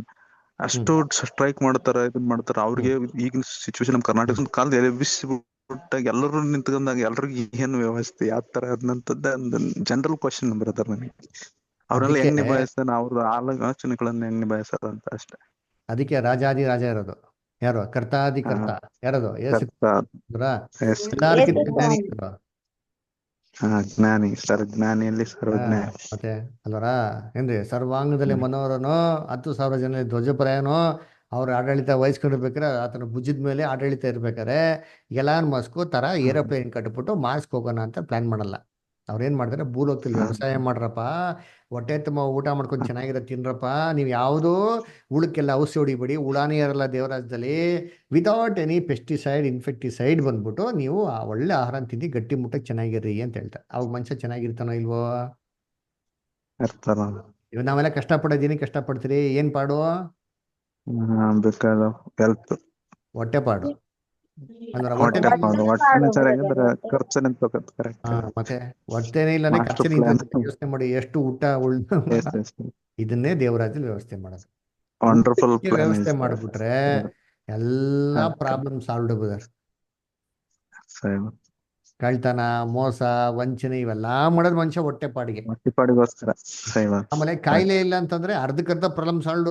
ಅಯ್ಯೋ ನನ್ ವಯಸ್ಸಾಗ್ಬಿಟ್ರೆ ಯಾರು ನೋಡ್ಕೊಳ್ಳಲ್ಲ ಅಂದ್ಬಿಟ್ಟು ಅದಕ್ಕೇನ್ ಮಾಡೋದು, ಬಿಲ್ಡಿಂಗ್ ಮೇಲೆ ಜಾಬ್ ಅನ್ನು ಡಿಪೆಂಡ್ ಮಾಡ್ಕೊಂತಾರೆ. ಕರೆಕ್ಟ್. ಹೋಟ್ಲ್ಗಳು ಕಟ್ಟೋದು, ಇಷ್ಟಿಷ್ಟು ಬಾಡಿಗೆ ಬರ್ತಾ ಮಾಡ್ಕೊಳೋದು ಮಾಡ್ಲಿ. ತುಂಬಾ ತೀವ್ರವಾಗಿ ಅತಿ ಇದಾಗಿರ್ಬಾರ್ದು ಅಲ್ವರ. ಅದಕ್ಕೆ ಇವತ್ತು ದುಡ್ಡು ಬರೀ ಕೆಲವು ಜನ ಹತ್ರನೇ ಸೇರ್ತಾರೆ, ಗೊತ್ತಾ? ತುಂಬಾ ಒಂಥರ ಸ್ವಾರ್ಥಿಗಳು. ಕ್ರಿಸ್ತನ್ ರಾಜ್ಯದಲ್ಲಿ ಹಿಂಗಿರಲ್ಲ ರೀ. ನಿಮ್ಗೆ ಬೇಕಾದಂತ ಎಲ್ಲಾ ಸೌಕರ್ಯ ಕೊಟ್ರೆ ನೀವ್ ಹೇಳ್ರಿ, ನೀವೇನ್ ತಲೆ ಕೆಡ್ಸ್ಕೊಂತೀರಾ? ನಿಮ್ಮ ಹತ್ರ 10 ಕೋಟಿ ಇದ್ರೆ, ನಿಮ್ ಬೇಕಾಗಿರೋದೆಲ್ಲ ಇದ್ರೆ ನೀವೇನ್ ಮಾಡ್ತೀರಾ? 10 ಕೋಟಿ ಇಲ್ಲ ಯಾರಿಗಾರ ಕೊಡೋಣಪ್ಪ, ಏನೋ ಹೇಳೋದು ಮಾಡೋಣಪ್ಪ ಅಂತ ನೀವು ಯೋಚನೆ ಮಾಡ್ತೀರಾ ಹೊರತು ಇನ್ನ 10 ಕೋಟಿ ಸಂಪಾದನೆ ಮಾಡೋಂತ ಯೋಚನೆ ಮಾಡಲ್ಲ. ಬೆಸ್ಟ್ ಎಕ್ಸಾಂಪಲ್ ಕೋವಿಡ್ ಅಲ್ಲಿ ಜನಗಳು ಏನ್ ಮಾಡಿದ್ರು, ಎಲ್ಲ ಲಾಕ್ಡೌನ್ ಆಗಿರ್ಬೇಕಾರೆ ಬಡತನ ಇಲ್ದವ್ರಿಗೆ, ಭಿಕ್ಷುಕರಿಗೆ, ಊಟ ಇಲ್ದವ್ರಿಗೆ, ದಿಕ್ಕು ದೇಶ ಇಲ್ದವ್ರಿಗೆ ಊಟ ಕೊಟ್ರ ಇಲ್ವಾ? ಗೌರ್ಮೆಂಟ್ ಕೊಟ್ಟಿದ್ದು ಎಲ್ಲ ಮನುಷ್ಯಗಳೆಲ್ಲ ಹಾಕಿ ಎಲ್ಲ ಸೇವೆ ಮಾಡಿದ್ರೆ ಇಲ್ವಾ? ಆತರ ದೇವ್ರ ರಾಜ್ಯದಲ್ಲಿ ಮಾಡ್ತಾರೆ ಬ್ರದರ್. ದೇವ್ರ ರಾಜ್ಯದಾಗ ಏನು ಪ್ರಾಬ್ಲಮ್ ಇರಲ್ಲ ಪ್ರಾಬ್ಲಮ್ ಇರಲ್ಲ. ಅದಕ್ಕೆ ಹೇಳ್ತಾರಲ್ಲ ಏನ್ರಿ, ಯಾವ ಕೇಡು ಮಾಡುವುದಾಗ್ಲಿ ಯಾವ ಹಾನಿ ಮಾಡುವುದಿಲ್ಲ ಆತನ ಬೆಟ್ಟದಲ್ಲಿ ಅಂತ. ಕೇಡೆ ಸಂಭವಿಸುವುದಿಲ್ಲ. ಮತ್ತೆ ಇನ್ನೇನ್ ಬೇಕು ಅದಕ್ಕಿಂತ ವಾಗ್ದಾನ? ಹೆಂಗಿದೆ ನೋಡಿ ವಾಗ್ದಾನ. ಸ್ವಂತ ಮನೆ ಯಾರು ಏನು ಮಾಡಕ್ಕೆ ಹೋಗಲ್ಲ ಬ್ರದರ್ ಅದ್ರಾಗ. ಹೌದೌದೌದು. ಹೇಳಿ ರೇಷ್ಮೆ. ಬ್ರದರ್, ಹ್ಮ್. ಸ್ವಂತ ಮನೆ ತೋಟ ಎಲ್ಲಾ ತರಕಾರಿ ಎಲ್ಲಾ ಬೆಳ್ಕೋಬಹುದು, ಪ್ರಾಣಿಗಳ ಜೊತೆ ಆಟ ಆಡ್ಬೋದು. ಇವೆಲ್ಲಾ ಕಾರ್ ಗೀರ್ ಏನು ಬೇಕಾಗಿಲ್ಲ. ಎಲ್ಲಾರು ಮನೆಗ್ ಒಂದೊಂದ್ ಒಂಟಿ ಕುದುರೆ ಎಲ್ಲಾ ಸಾಕ್ಬಹುದು. ಅವುಗಳ ಜೊತೆನೆ ಬೇರೆ ಬೇರೆ ಊರ್ಗ್ ಹೋಗ್ಬೋದು. ಅದನ್ನ ನಾವು ನೋಡಿ ಖುಷಿ ಪಡೋದು ನಾವು ಪರಲೋಕ ರಕ್ಷಣೆಯವರು. ಹೌದು ಸರ್. ಹ್ಮ್. ಓಕೆ, ಸರಿ.